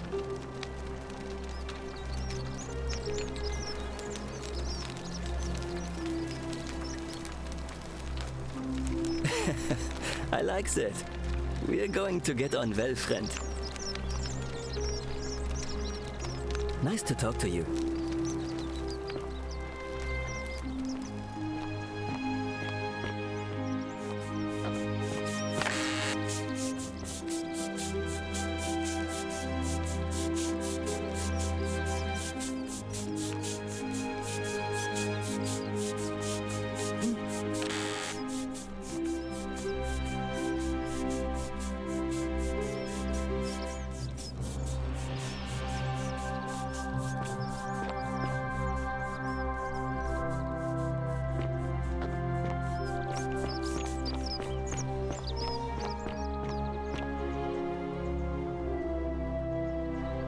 Name's Rufius.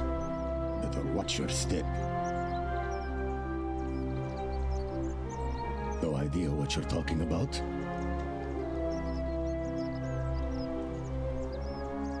Whatever.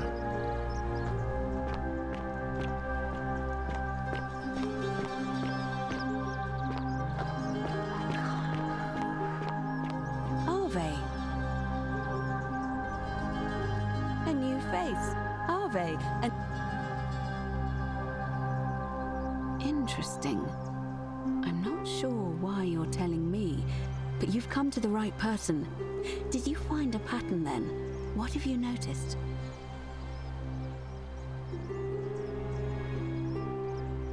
Yes, I understand many of our friends were carried here by a river current. What else? There are definitely... Keep asking people how... Livia's fate weighs heavily on my mind and dictates we should be sure. Yes, you should ask the others first.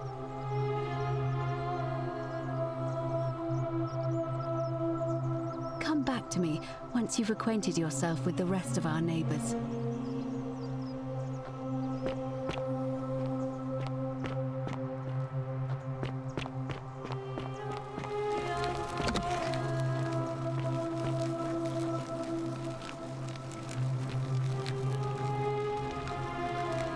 What are you doing in here? Can't you see this woman? She need... What? Yulia? Hopefully... Ah, look. That was like the gods. You just saved a person's life, and you should be... And maybe she can tell us who poisoned... In the meantime, I'm Lucretia, and I'm going to be straight with you. I'm not a physician.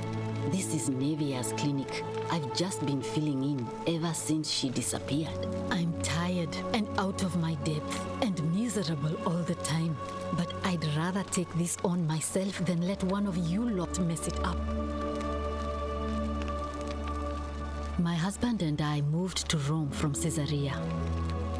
He embraced the Roman way more than I would have liked and turned into an awful philanderer. I would have divorced him and demanded the return of my dowry, but I knew he would sooner have me killed than give me my right. So I waited for the right time to take what was mine and disappear. And then the fires came. As he prepared to evacuate our villa, I gathered our most precious belongings, coins and gemstones, and the moment his back was turned, I ran. I could barely see for the smoke, and the streets were full of people trampling each other. I ran for the river, like everyone else, and leapt in. The next thing I remember, I was waking up on a riverbank, not far from here. It's all right. Say what you will about this place, at least my fornicating husband will never find me. And while there's no shortage of snakes here, at least with the golden rule, they have to try to be discreet about it. Gladly. That's a shame. Thanks again for saving Yulia's...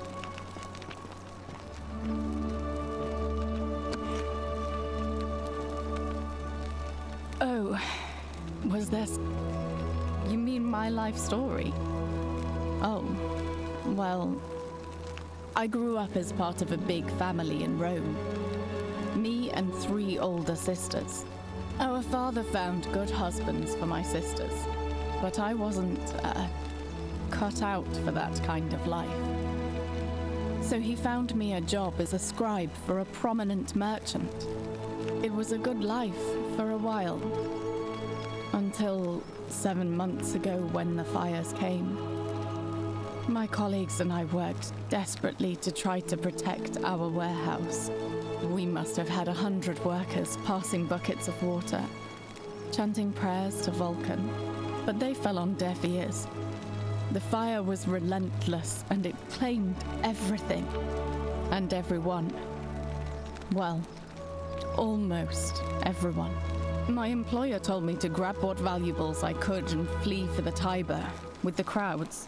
I remember diving into the river, and then the next thing I knew, I was waking up on the riverbank not far from here. Thank you, but to be honest, sometimes I think dying in that fire might have been a blessing, given what's happened since. All right. Thank you again for saving my life.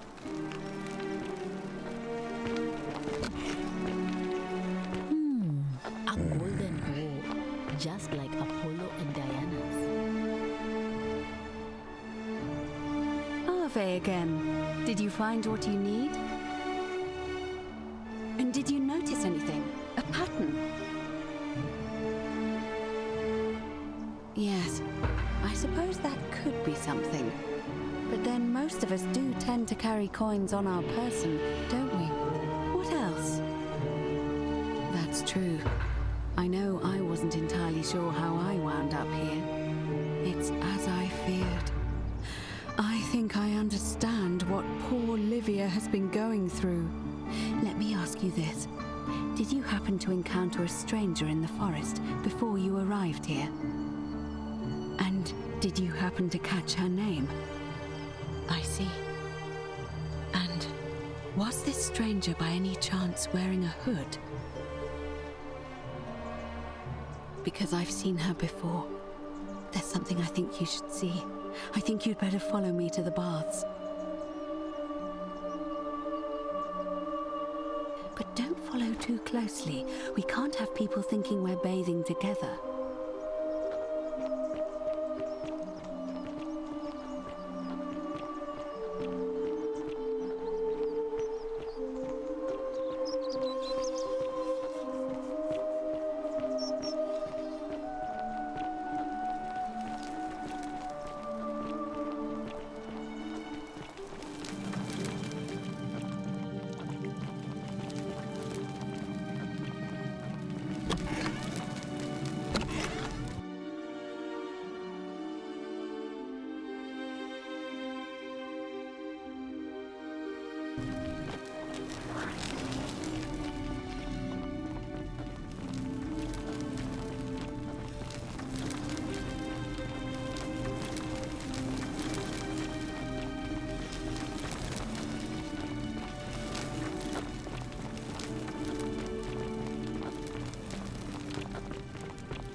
All right, you're here. You were asking how I knew the young woman you met by the river was wearing a hood. Here, look down at the bottom of the baths. It's a little hard to make out in this light. If only we could see. Oh, what a marvelous lamp. But do you see it? Somebody waking up by a river in a forest to find a hooded figure with a coin. It's just as you described it. Only, I think I know who that stranger is. Charon, the ferryman of the dead.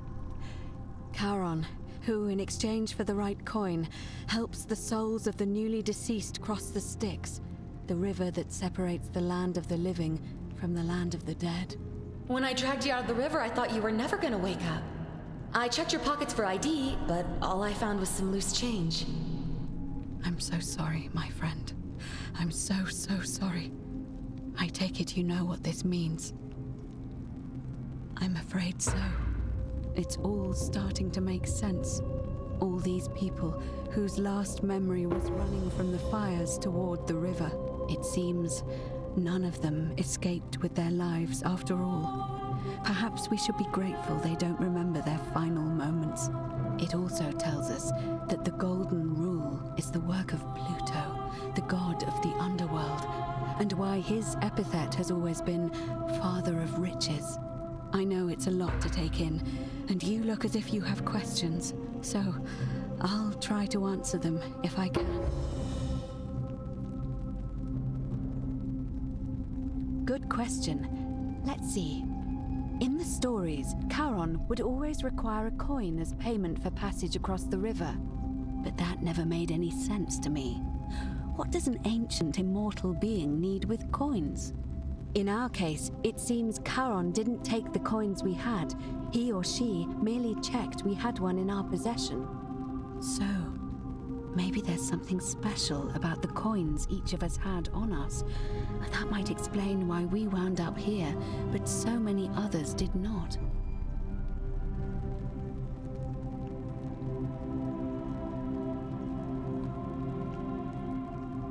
Oh, I'm sorry.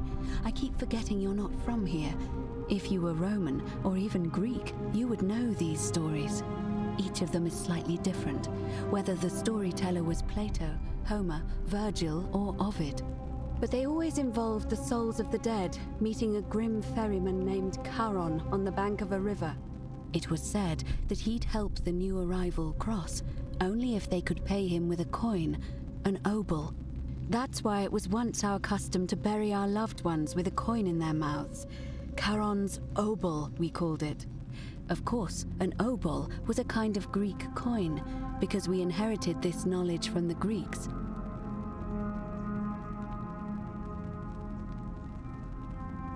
To be fair, the ferryman isn't exactly as the poets described, and he, she, they seem to appear to different people in different guises. You say you saw a young woman with a hood, and I once heard Kabash mention a stranger in a ram headdress named Kerti, and Rufius described meeting a stranger named Kamut Tabal wearing an eagle headdress. But whatever form this stranger took, they were always wearing a hood of some sort, and their name always began with a K sound. I suspect the only way you'll solve this riddle is if your paths cross again. That was my first thought too. In the old stories, the underworld was where the souls of the deceased were taken. But it was also possible for the living to reach it without dying, if they were particularly fearless. So I'm afraid I don't know. No. I mean, I had my suspicions, especially after Livia's ramblings, but I would never have figured it out without your help, I promise you. Now that we know where we are, we have to figure out what to do about it, if we don't want to be cast into gold for eternity. We don't have much to go on, except the old stories. I remember 4 in particular about heroes in the underworld. Hercules, the demigod and son of Jupiter, Orpheus, a Thracian poet, Sisyphus, a king of Ephyra, and Aeneas, a Trojan hero. Hercules was able to leave the underworld because he cowed its god with his strength. Sisyphus and Orpheus both relied on their wits instead. They persuaded the goddess of the underworld, Proserpina, to help them escape. And finally, Aeneas was able to escape with the help of a spirit guide, who led him through a secret gate. So it seems you have 2 options: to confront the god of the underworld head-on, or find a way to escape with the help of Proserpina or some other guide.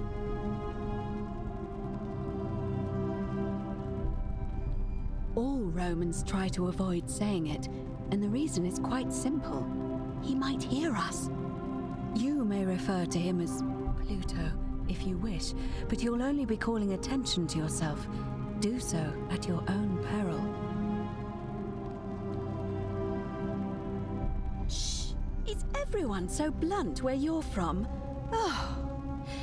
That option would be the boldest, but also the only way to learn the truth about the Golden Rule, and maybe even put an end to it.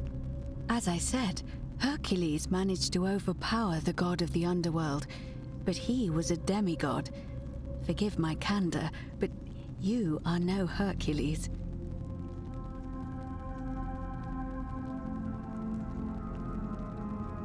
Are you telling me that you can? I won't pretend to understand exactly what that means, but if that's true, then perhaps you stand a chance. So, if you want to confront him, I'll help you as much as I can. Who knows? Perhaps your name will be uttered in the same sentence as Hercules one day. But first, you'd need an audience with you-know-who, and for that, you'll need to enter the great temple overlooking the city. The problem is, the door has been sealed shut for as long as I've lived here, and there doesn't even seem to be a keyhole. I suspect the answer lies in the desecrated obelisk in front of it. I'm not sure if you noticed, but there are 4 plaques missing from its base. It looks as though somebody, or a series of somebodies, forcibly removed them, and in doing so, dishonored and angered our divine keeper. If you could recover and replace all 4 of those missing plaques, I imagine he might be willing to receive an audience again.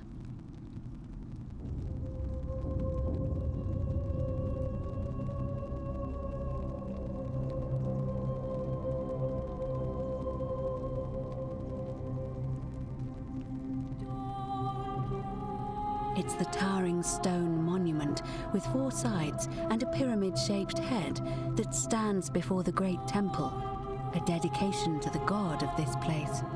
You'll find them all over Rome, but of course they were looted from Egypt many years ago. It seems one of them made its way here too, although how is a mystery. However, this one is unusual in that each of the 4 sides is decorated in a different style: Roman, Greek, Egyptian, and another I don't recognize. That means you'll need to recover 4 different plaques: Roman, Greek, Egyptian, and a 4th, a mystery plaque.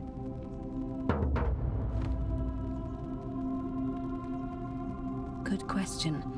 To answer that, we first need to ask who would have defaced the obelisk in the first place. It would have had the god's name engraved into it, so it may be that whoever desecrated it wanted that name to be forgotten. And there's only one group of people I know of who might want to do that. There's a cult in Rome that often argued there is only one true god. Theirs, of course. They've been known to start fires, as well as deface religious monuments whose existence challenged their beliefs. If I were you, I'd go looking for them. Of course, they've all been in hiding since the fire last year, so finding them won't be easy. But I did hear a rumor they have a secret shrine somewhere in the city. Perhaps, if you could find that, you might be able to recover the Roman plaque.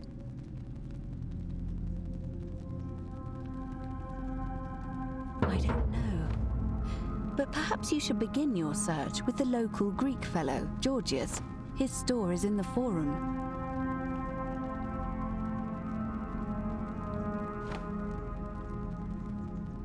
Perhaps Kabash, our Egyptian resident, will be able to tell us. Unfortunately, he disappeared weeks ago. But I did hear Aurelia is peddling rumors about him at the tavern, so perhaps you could talk to her, or just take a look in his room.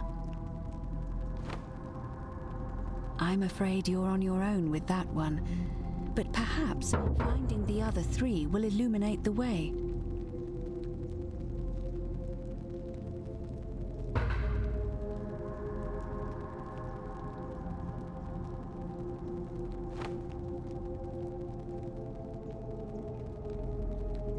As I mentioned, both Orpheus and Sisyphus were said to have persuaded Proserpina to help them escape, and Aeneas was guided to the exit. The problem is, those are the stories of a poet, a self-aggrandizing king, and a brawler about their own heroic deeds, so they should be taken with a grain of salt. First, Proserpina. What we do know about her is, well, it's a grim tale. It's said the god of the underworld abducted and dragged her here against her will, forcing her into marriage. If the stories are true, then I suppose so. The problem is, how do we communicate with her without being noticed by her captor? Leaving that aside for a moment, there is also the possibility of a spirit guide. I don't suppose you've come across one of those in your travels?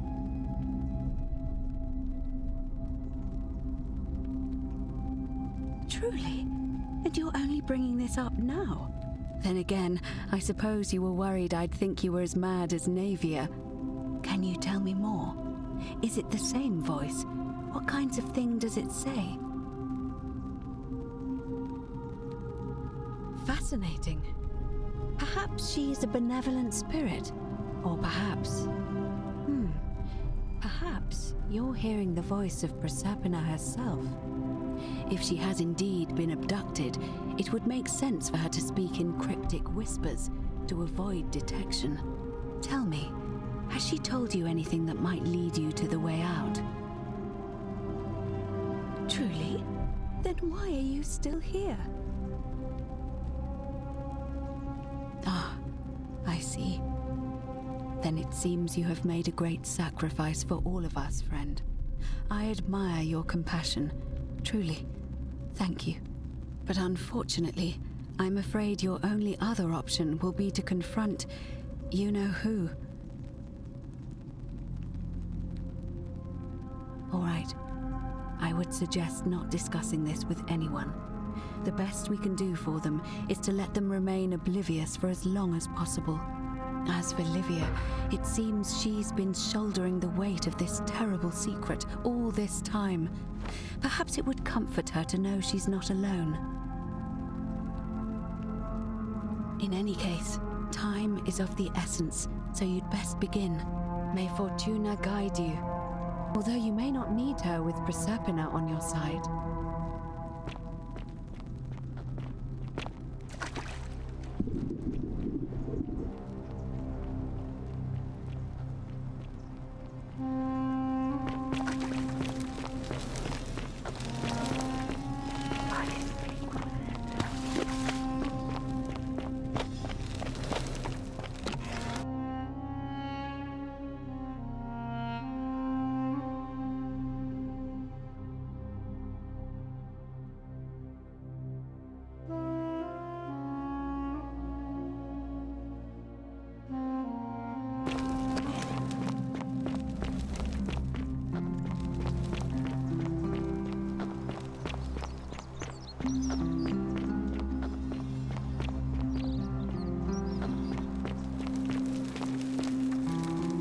Greetings and salutations.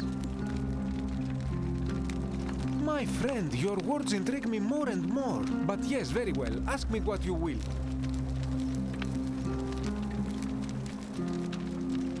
And in a city full of Romans, you are asking me? Because I am Greek. Let me tell you something about Greeks and Romans. My name is Georgios, yes. But the Romans, they do not care. They hear me say Georgios, and they think, ah, he must mean Georgius. Good Roman name. They do this all the time. They see us worshipping Zeus, they copy us, but call him Jupiter. They take Hades and call him Pluto, Persephone, Proserpina. I am flattered that they copy our ideas, but why must they change the names? Do they want credit for making it all up? Do they want to forget where it came from? At first, I pull my hair out. After a while, I give up, and I become Georgius the Roman. I accept the world is Romana. Plus, I have no hair left to pull. But my point is this. If you want to know who stole an old Greek name, look no further than the sticky-fingered Romans. The plague you seek was pilfered from a collection of old Greek relics by none other than Dully. He cannot help it. Like a typical Roman, he likes shiny things, especially those that once belonged to my people. And besides, it makes him happy. So I say, let him keep it. I believe he still has it with him, in his cell, just opposite the Temple of Demeter. I hope that our paths cross again soon, my friend.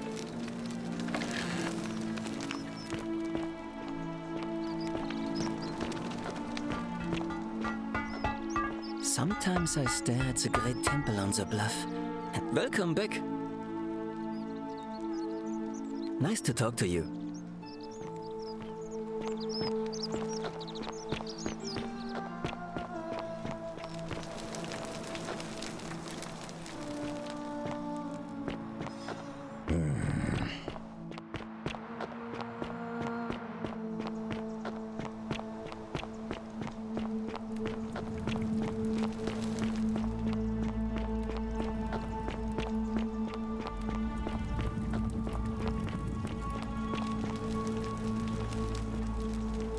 Cerberus lifts his triple head and lets out his threefold braying. Livia, would you stop muttering like Medea over a cauldron? You'll scare away my customers. They follow their trades, imitating their previous lives, but they are ignorant. This again. You're in a world of your own, aren't you?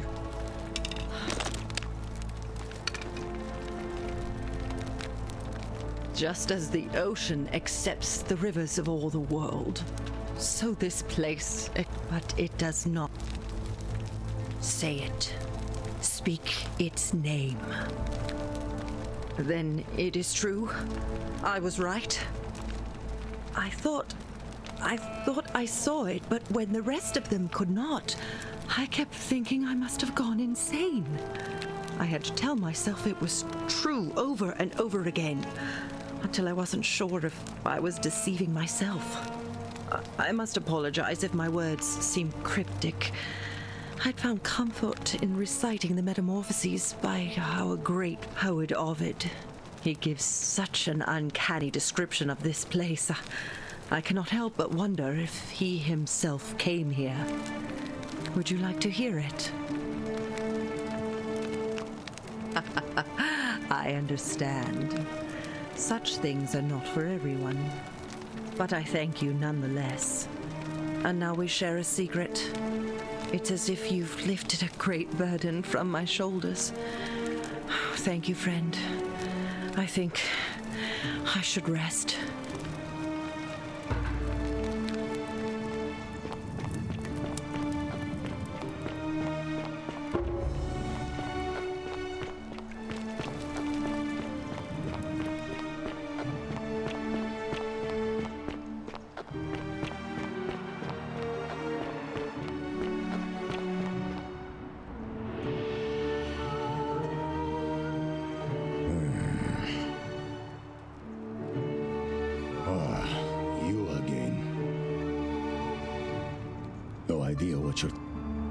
Yes, so what?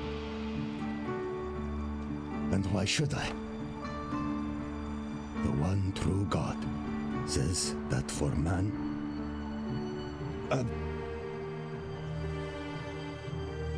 Well, I wouldn't get. I don't like where you're.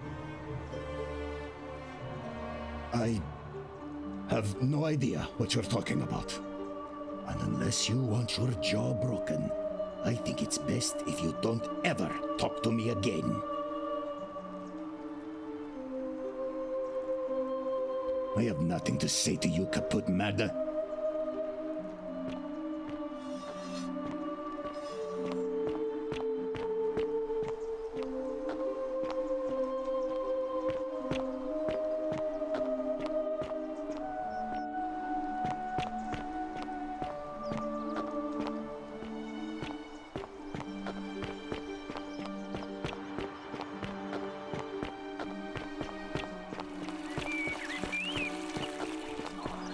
Are they?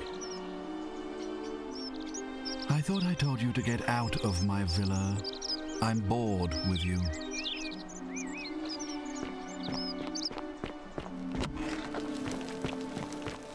On your best behavior, I trust? Oh, I wish Horatius would stop letting barbarian. Ugh, what is it with you people? You heard the rumor that my little sister escaped and figure I must know a way out too. Is that it? Well, that's just a stupid rumor. We have no idea what happened to Scintilla. I wish you mouth breathers would just leave me alone. I don't know.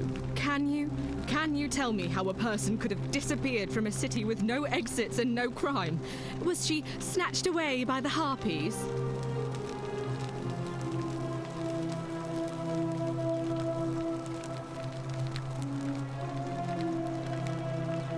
So you'll help me find her?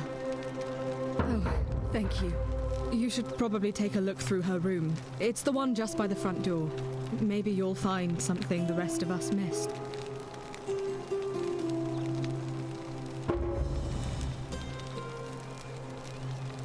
Oh no, that's Scintilla's.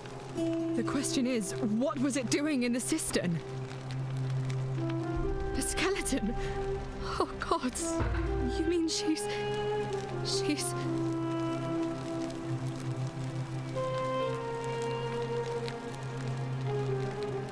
What do you mean? But didn't Domitius say there's some kind of creature down there that killed and ate Hannibal? Could it not have attacked her too?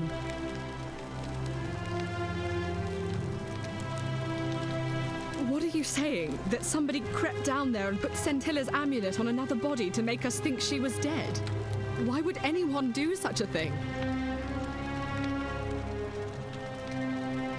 But who? Who could have a reason to do that?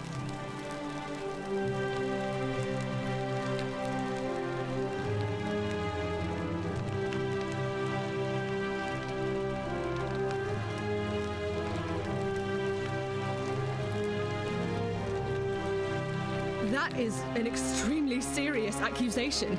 I take it you have something to back it up. So this is just baseless speculation then? I've heard enough. I won't have you peddling scurrilous gossip about my sister's tragic death. Kindly keep your insane conspiracy theories to yourself and leave me alone to grieve, you barbarian.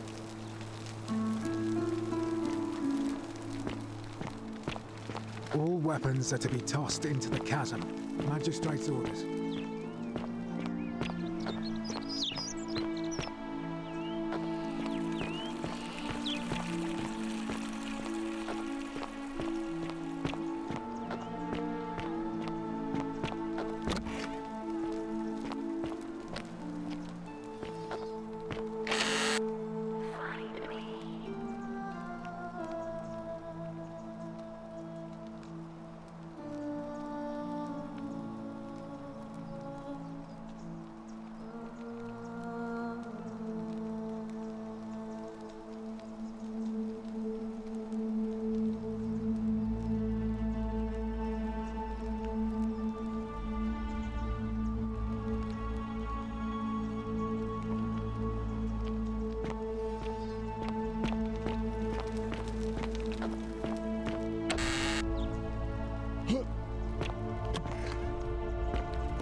Salve, Dooley.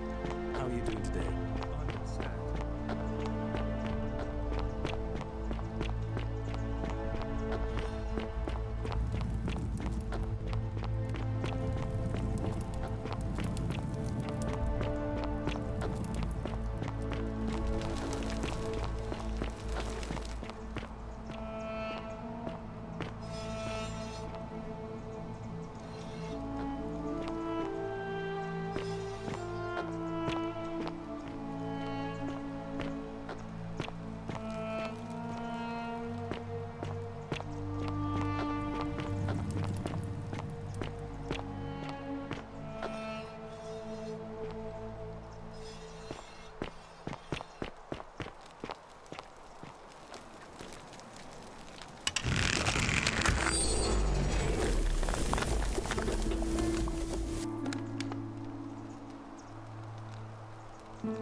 I said, please leave. You're trespassing.